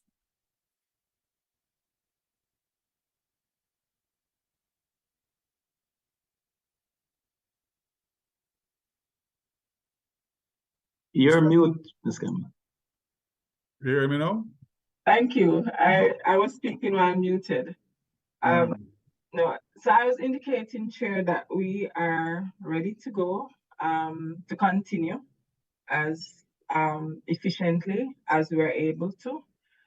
It also depends on the committee's consideration of the proposals and their response, and whether anything further would be required of us based on discussions here. You're at 28 now?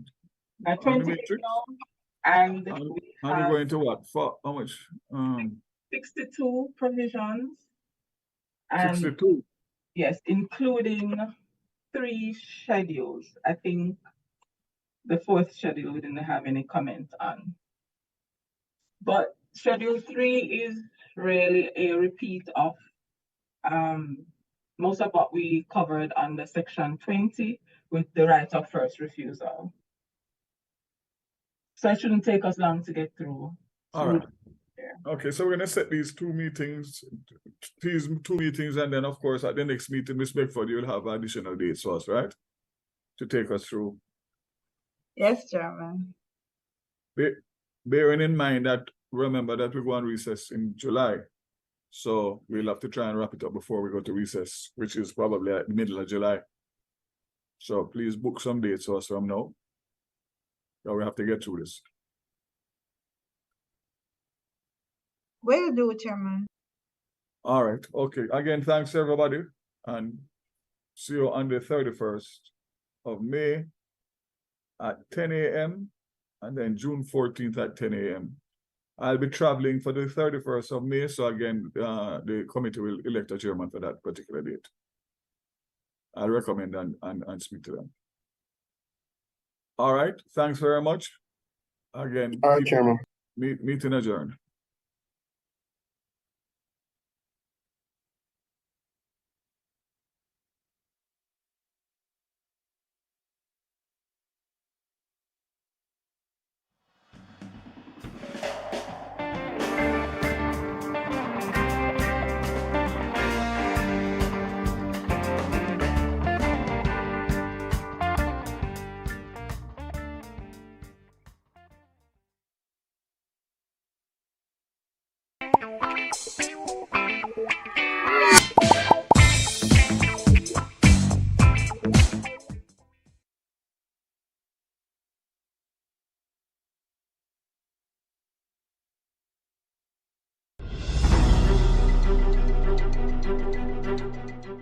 Every Jamaican has the right to know what is happening in Parliament, to know when new laws are being passed, and to give their opinions on legislation before either house.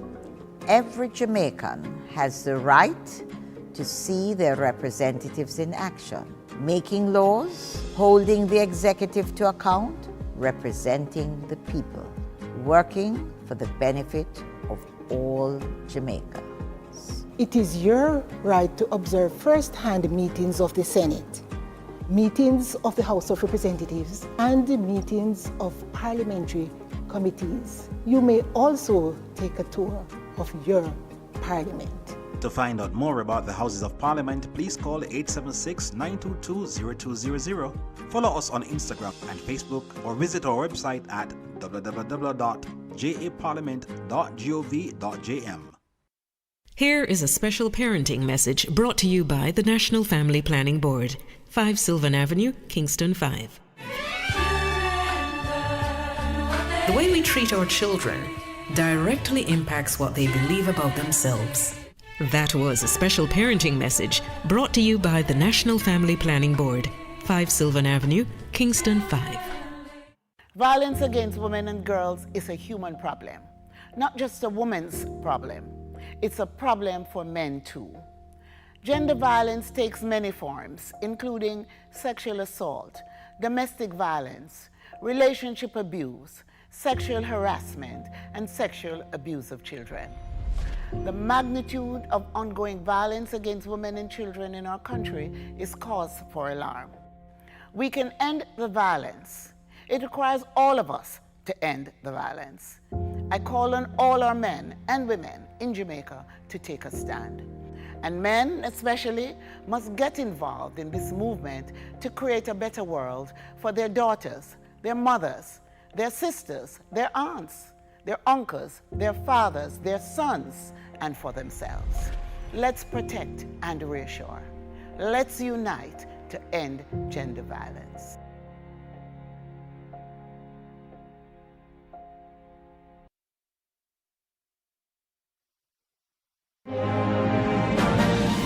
This week on PBCJ Presents. Say, for instance, in Jamaica, you had something generated with an interview with Andrew Holness, or for some matter, a business leader, Michael Lee Chen, and they turned around and said, hey, I never said that. What does that mean for media houses? Do media houses face lawsuits? So, in the advent of artificial intelligence, we will have to redefine our libel laws.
The National Identification System, NIDS, has endured a long storied journey from inception to realization.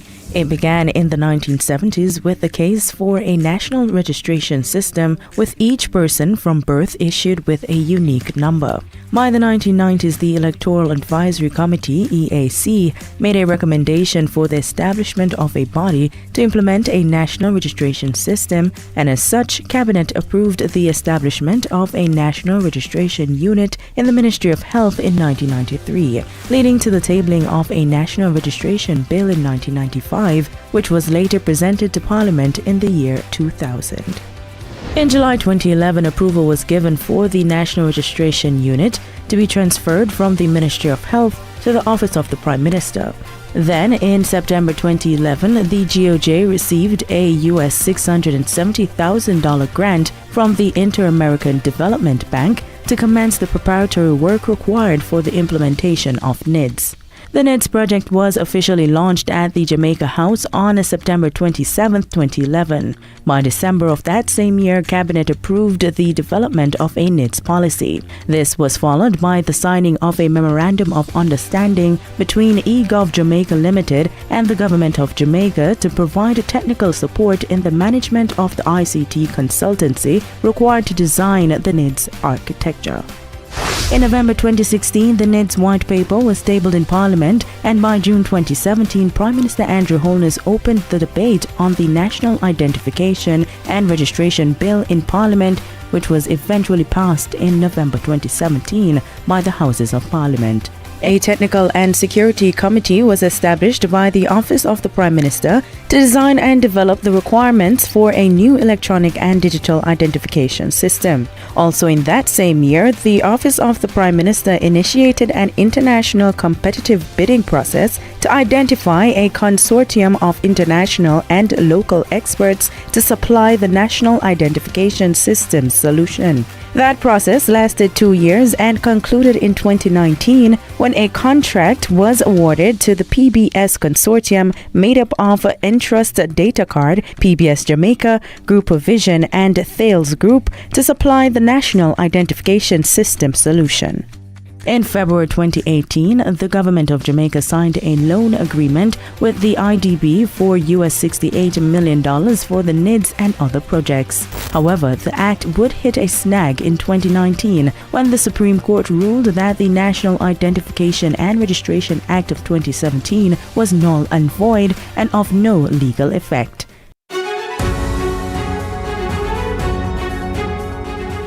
Committed to realizing the vision of the NIDS, the government recalibrated its approach with the designing of a new NIDS policy, which led to the Prime Minister, the Most Honorable Andrew Holness, tabling a new National Identification and Registration Act 2020 in December 2020, which made provisions for a voluntary NIDS. I table a bill shortly entitled the National Identification and Registration Act 2020. Committed to an inclusive effort, a joint select committee comprising both political parties to review the new NIDS bill was formed. The first sitting of the committee started on January 5, 2021, and various groups, organizations, and individuals were allowed to make submissions to the committee. On Tuesday, July 6, 2021, Honorable Delroy Chuck laid on the table of the House of Representatives the report of the Joint Select Committee. Madam Speaker, I beg to lay on the table of the House a copy of the report of the Joint Select Committee on its deliberations on a bill shortly entitled the National Identification and Registration Act 2020. The House of Representatives on Tuesday, July 20th, approved the report of the Joint Select Committee. The question before the House is that the report be now approved. Those in favor? Those against? The ayes have it. The legislation made provisions for a voluntary and secure national identification system for Jamaica, and a bill entitled the National Identification and Registration Act 2021 was tabled. Madam Speaker, I beg to give notice that at the next meeting of the House, I will move to introduce and have read a first time a bill shortly entitled the National Identification and Registration Act 2021. Later that year, on September 21, 2021, the House of Representatives began debating on the NIDS, which was eventually passed in the House of Representatives on October 13, 2021, and by the Senate on November 19, 2021. I am honored to rise once more today, this time to open the debate on the National Identification and Registration Act 2021. So for the most part, the opposition is supportive of the NIDS bill. A bill entitled An Act to Provide for a National Identification and Registration Authority for a National Identification System and for Connected Matters read a third time and passed.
We must be united. Please cooperate with the security forces. Call 311-119 or the JDF tip line. If you know something and you not talk, you're a part of the problem. The proceeding was brought to you by the Office of the Prime Minister.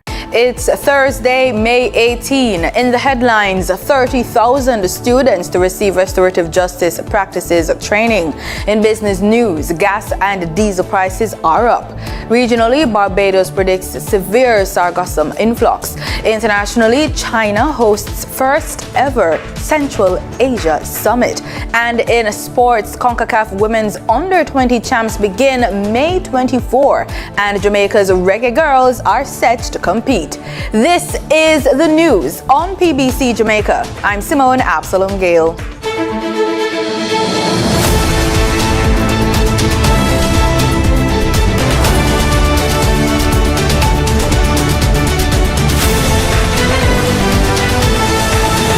30,000 students are set to receive training in restorative justice practices during the 2023-2024 financial year. Some 25,000 students from 19 primary schools and 14 high schools are targeted to benefit from this intervention. Education Minister Favour Williams says that the initiative will target schools that are located in 7 areas covered by zones of special operations. These include Denham Town, Greenwich Town, Parade Gardens and August Town in Kingston and St. Andrew, Norwood and Mount Salem in St. James, and Savannah Lamar in Westmoreland. The Education Ministry will partner with the Ministry of Justice to carry out the program.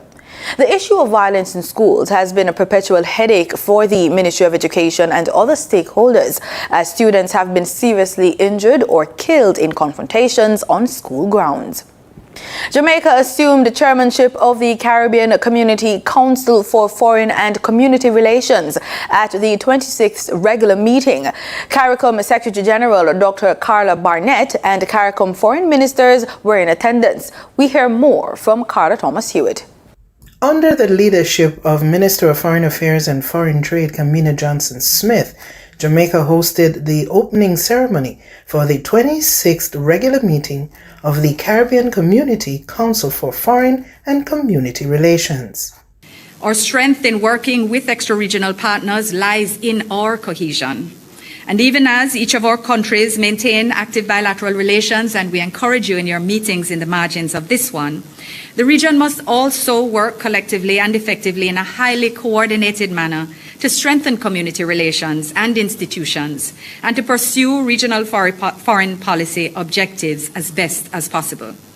In fact, we're reminded of the driving principle of our community and this council that, and I quote, "The interests of the entire region can best be served by the maximization of cooperation by all governments concerned."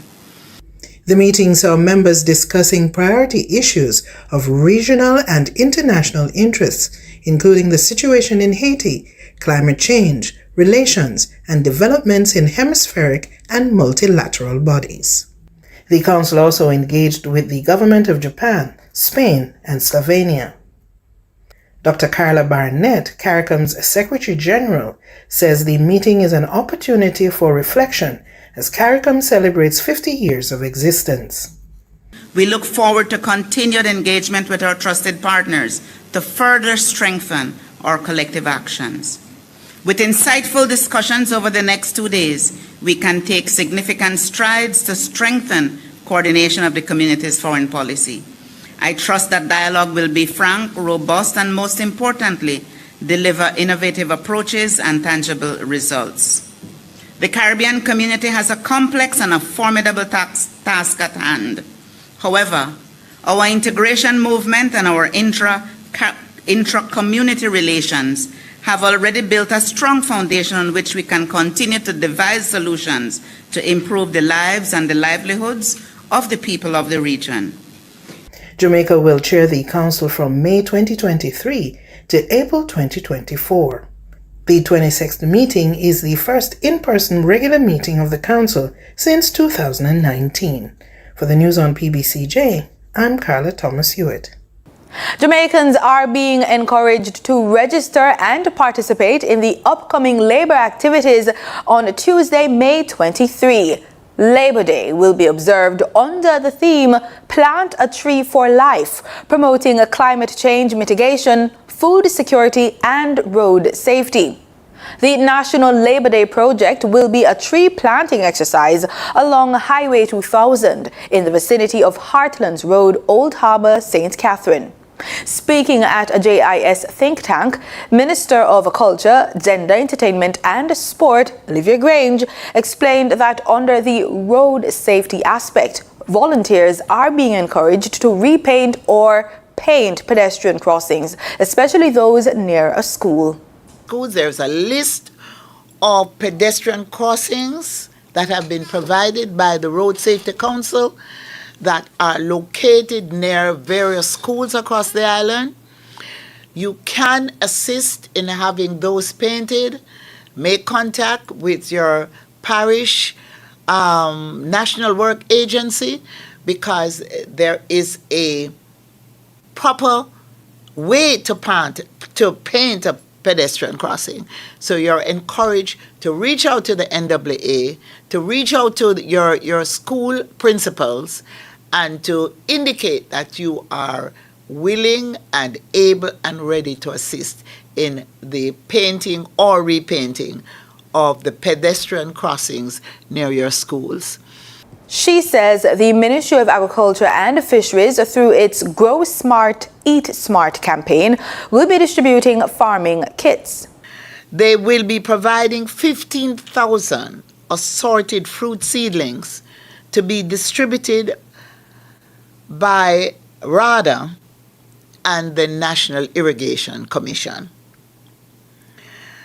The emphasis will be on farmers planting orchards, as well as individuals and households supporting and sustaining family and personal nutrition.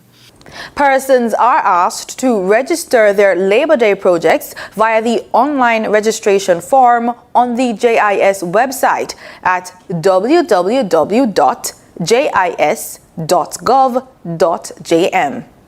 The Jamaica Cultural Development Commission, JCDC, an agency of the Ministry of Culture, Gender, Entertainment and Sport, is organizing a floral tribute to commemorate the 100th anniversary of the birth of the Most Honorable Hugh Lawson Shearer, former Prime Minister of Jamaica, at the National Heroes Park in Kingston on Thursday, May 18. Here's more in this report from Carla Thomas Hewitt. The Most Honorable Hugh Lawson Shearer, Jamaica's third Prime Minister, was born in the village of Martha Brae just outside of Falmouth, Trelawney, on May 18, 1923. While working as an editor of the Jamaica Worker paper, Mr. Shearer began to serve his apprenticeship as a trade unionist. As a trade unionist, he had a distinguished career, particularly as a negotiator. During his career as a politician, he was leader of government business and a minister without portfolio.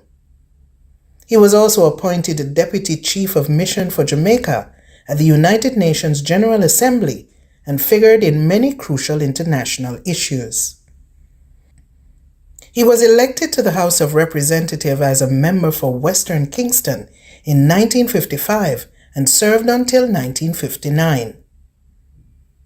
In the 1967 general elections, Mr. Shearer won the South Clarendon seat. Mr. Shearer was then appointed Minister of External Affairs on February 27, 1967. On the passing of Sir Donald Sangster, Mr. Shearer was chosen to be Prime Minister of Jamaica. He was sworn in on April 11, 1967. He was a member of the Privy Council of England, January 6, 1969. He started a system of major highways, the first being the Kingston to Spanish Town Highway. After the 1972 general elections, in which he retained his parliamentary seat, Mr. Shearer was leader of the opposition until 1974. He became president of the BITU in 1977, and in the ensuing years built the union into the largest in the English-speaking Caribbean. Mr. Shearer died on July 5, 2004, at the age of 81. In the business report, gas prices are up. Danita Rodney has the details.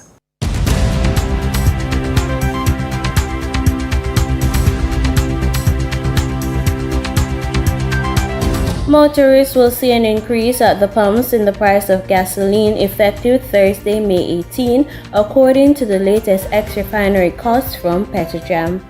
Up by $3.06, 90-octane gasoline will sell for $170.92 per liter, while 87-octane gasoline will sell for $167.39 per liter.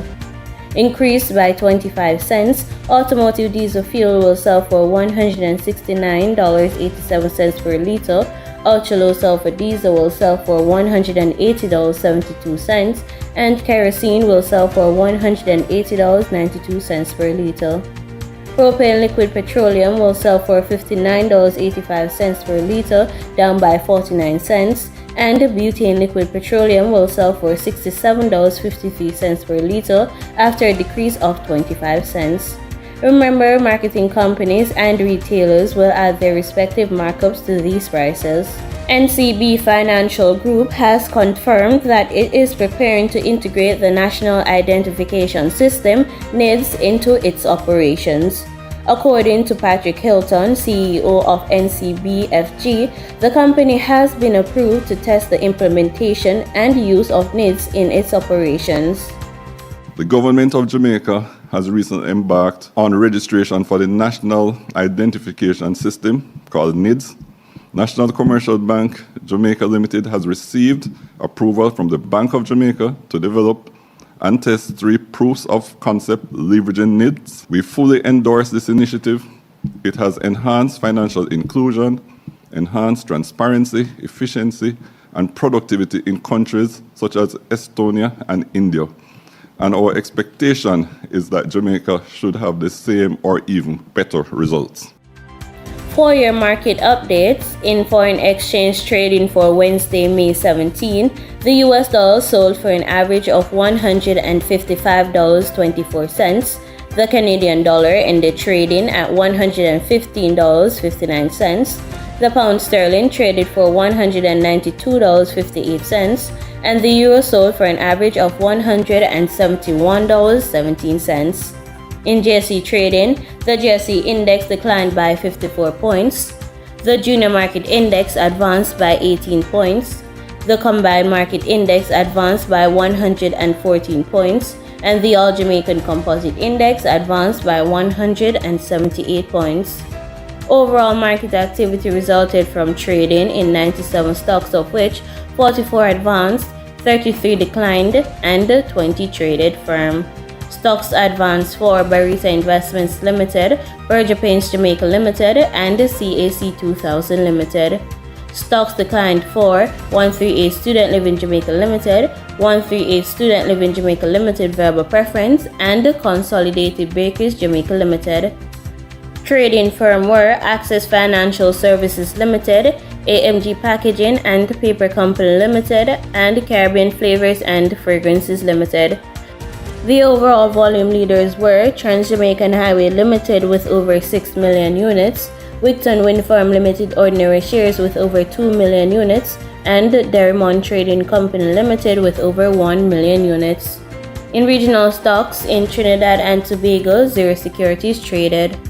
On the Barbados Stock Exchange, zero securities traded. In regional business, seeing a shift in information and communications technology (ICT), the Caribbean Association of National Telecommunications Organizations (CANTO) launched an e-procurement marketplace to transform the way companies procure goods and services across the region. Delivering remarks at the launch of the e-procurement marketplace at the Arthur Chung Conference Center on Tuesday, Minister within the Office of the Prime Minister with responsibility for public affairs Kwame McCoy hailed the platform as a win-win for the Caribbean region. He highlighted the importance of ICT in advancing the digital transformation of the region as well as boosting the country's economy. The minister stressed that, given the many difficulties companies face on the procurement landscape, such as limited process standardization and record management, this platform's launch will revolutionize the regional telecommunications industry. ICTs are vital for any country's development across various domains. They drive economic growth, enable access to information and knowledge, and can help to improve governance and the delivery of public services.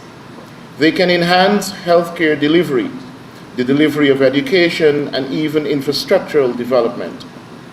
Within the ICT industry, the operators provide a wide variety of goods and services to achieve these goals and satisfy our people's needs. Meanwhile, Minister of Tourism, Industry and Commerce Onaj Waldron said the platform holds tremendous potential for the development of small businesses as well as to bridge a critical information gap that may be discouraging producers in the region. Moreover, the liberalization of the telecommunications sector in 2020 created the enabling environment for this level of development in country as consumers have access to a wider range of choices and are benefiting from lower prices as operators innovate their services. The Government of Guyana recognizes the critical importance of telecommunications in almost every aspect of our lives.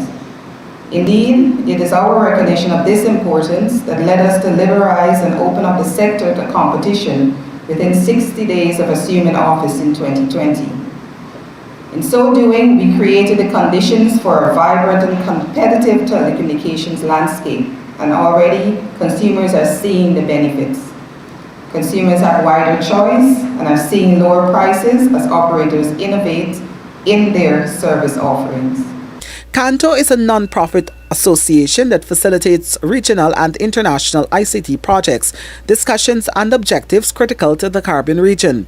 The CANTO e-market platform was launched on Tuesday at the Arthur Chung Conference Center. The e-procurement marketplace enables companies to find the best suppliers and enhance their operational resilience.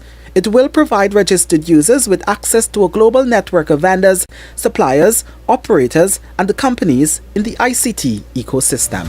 In international business, Wall Street saw sharp rises fueled by optimism over a potential deal on the federal debt ceiling and a rebound in regional bank shares. The Dow, S&P 500, and the Nasdaq all gained more than 1%, with the Nasdaq the highest at nearly 1.3%. President Joe Biden and top House Republican Kevin McCarthy on Wednesday reiterated their determination to strike a deal soon to raise the $31.4 trillion federal debt ceiling and avoid what would be a catastrophic default. A jump in regional bank shares also lifted sentiment, led by a surge in Western Alliance Bancorp a day after the lender said deposits grew by more than $2 billion in the quarter ended May 12th. The KBW Regional Bank Index notched its biggest one-day percentage gain since January 6, 2021, and the S&P 500 Banks Index surged for its biggest daily percentage gain of the year. But Will Rind, founder and CEO of Granite Shares ETFs, says regional banks aren't out of the woods yet, citing a risk that their deposit bases could still bleed out as customers park their money elsewhere in search of higher returns. The bigger picture concern, perhaps, for market participants is simply that with interest rates at 5%, investors can get a risk-free 5% or elevated interest rates by putting money directly at the Fed in the form of treasury bills than by putting money on deposit at a regional bank for significantly less than those levels. Shares of Tesla jumped more than 4% a day after its annual shareholder meeting, during which CEO Elon Musk downplayed market speculation he may step down from the top job.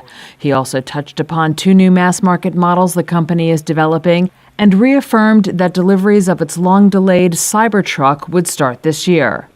Retailer Target rose more than 2.5%, and TJ Maxx parent TJX companies closed nearly 1% higher.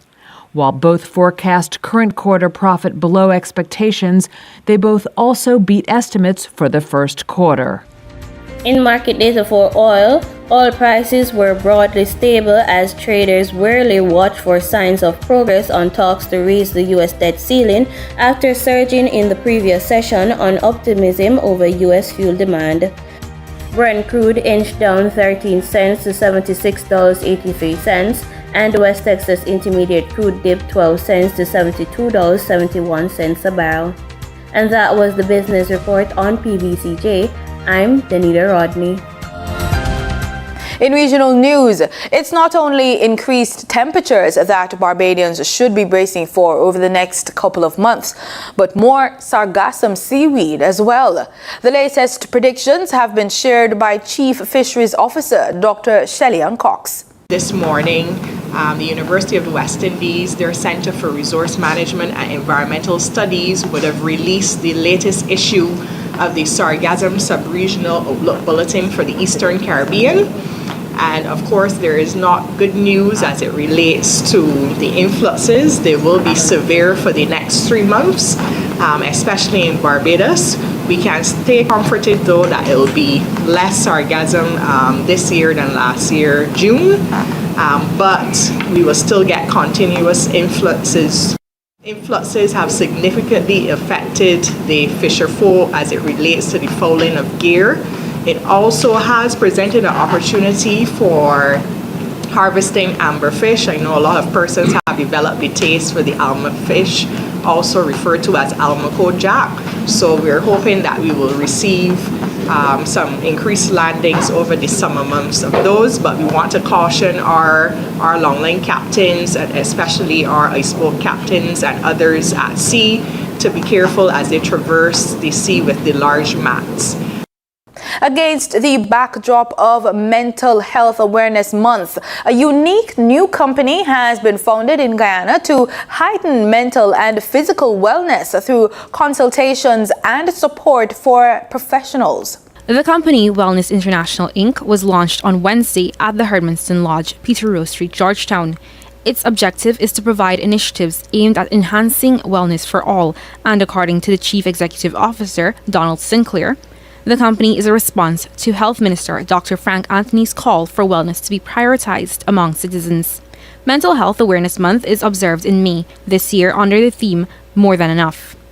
Now, this company comprises persons who have a background in areas like health and fitness, wellness, nutrition, exercise management, gym management, art. So what we did and what we are doing is to bring together a kind of a wellness coalition that we are going to apply to our wellness activities when we get going after this launch. The company's website was also launched on Wednesday. The designer, Christina Taylor of Suriname, said it was designed to empower individuals on their journey to holistic well-being. The website, and by extension, the company, has multiple options which will assist clients with meeting their wellness goals. It caters for adults and children. A core component in meeting its objectives is its workplace wellness program. Team members William Jeffrey, Maharani Jilu, and a partner, Dr. Natalie Caldera, the founder of Let's Talk Psychological Wellness, explained that this program will greatly benefit not only workplaces, but the persons engaged will see overall improvements in their lives. We're defining workplace wellness as any workplace health promotion activity or organizational policy designed to support healthy behavior among employees and to improve health outcomes. As we see it here at Wellness International, Inc., it can consist, that's workplace wellness, can consist of many diverse activities. I'm just going to list some of these.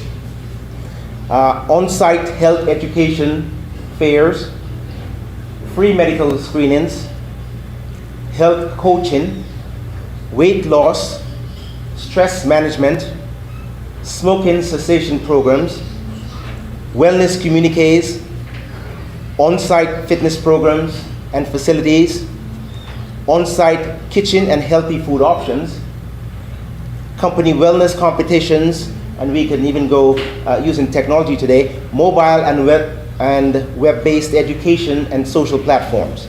Minister of Planning and Development Penelope Beckles, speaking at the Energy Forum on Wednesday, says by harnessing the full potential of wind, Trinidad and Tobago can generate substantial amounts of clean energy, reduce their reliance on fossil fuel, and make significant strides in combating climate change.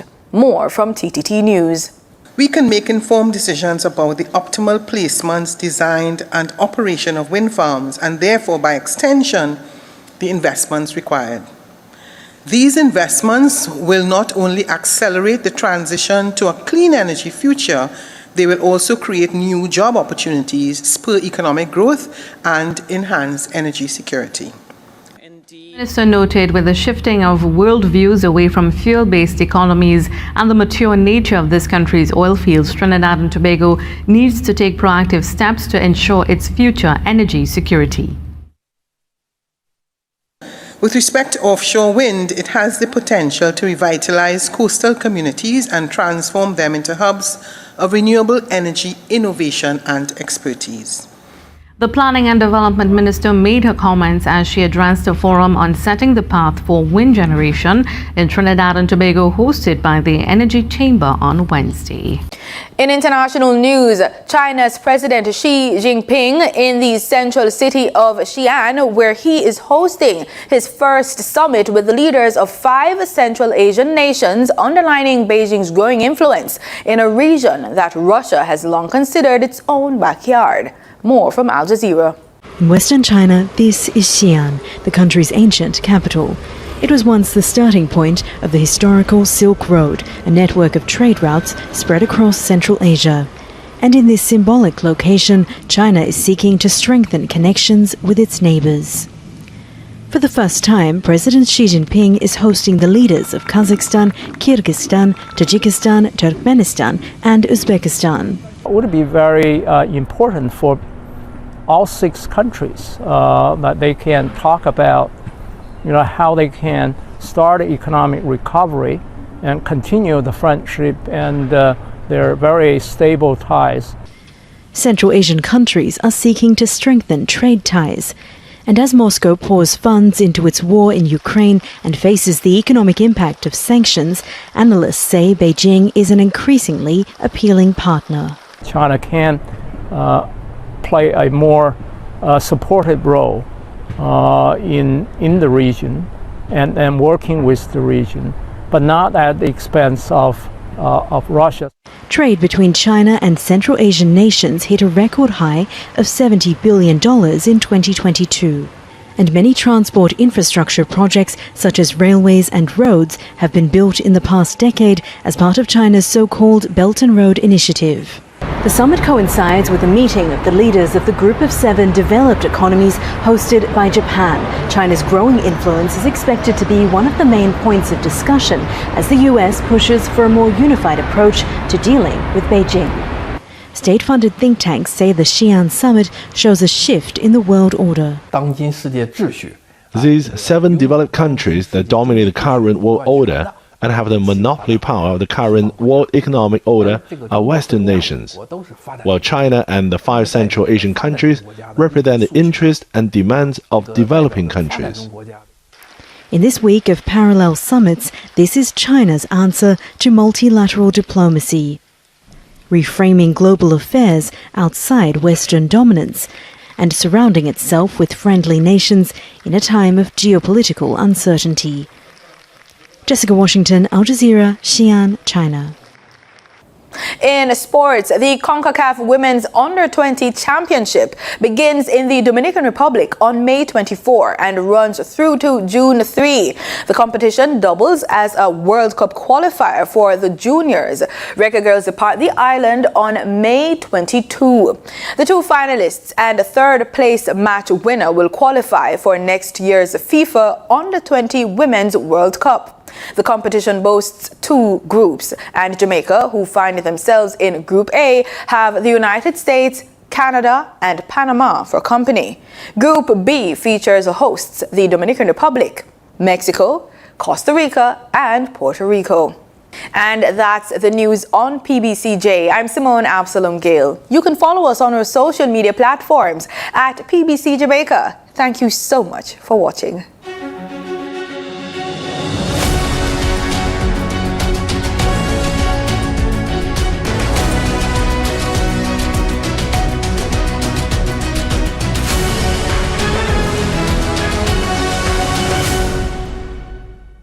Three factors can help you make safe choices when you're in an area of widespread COVID-19 transmission.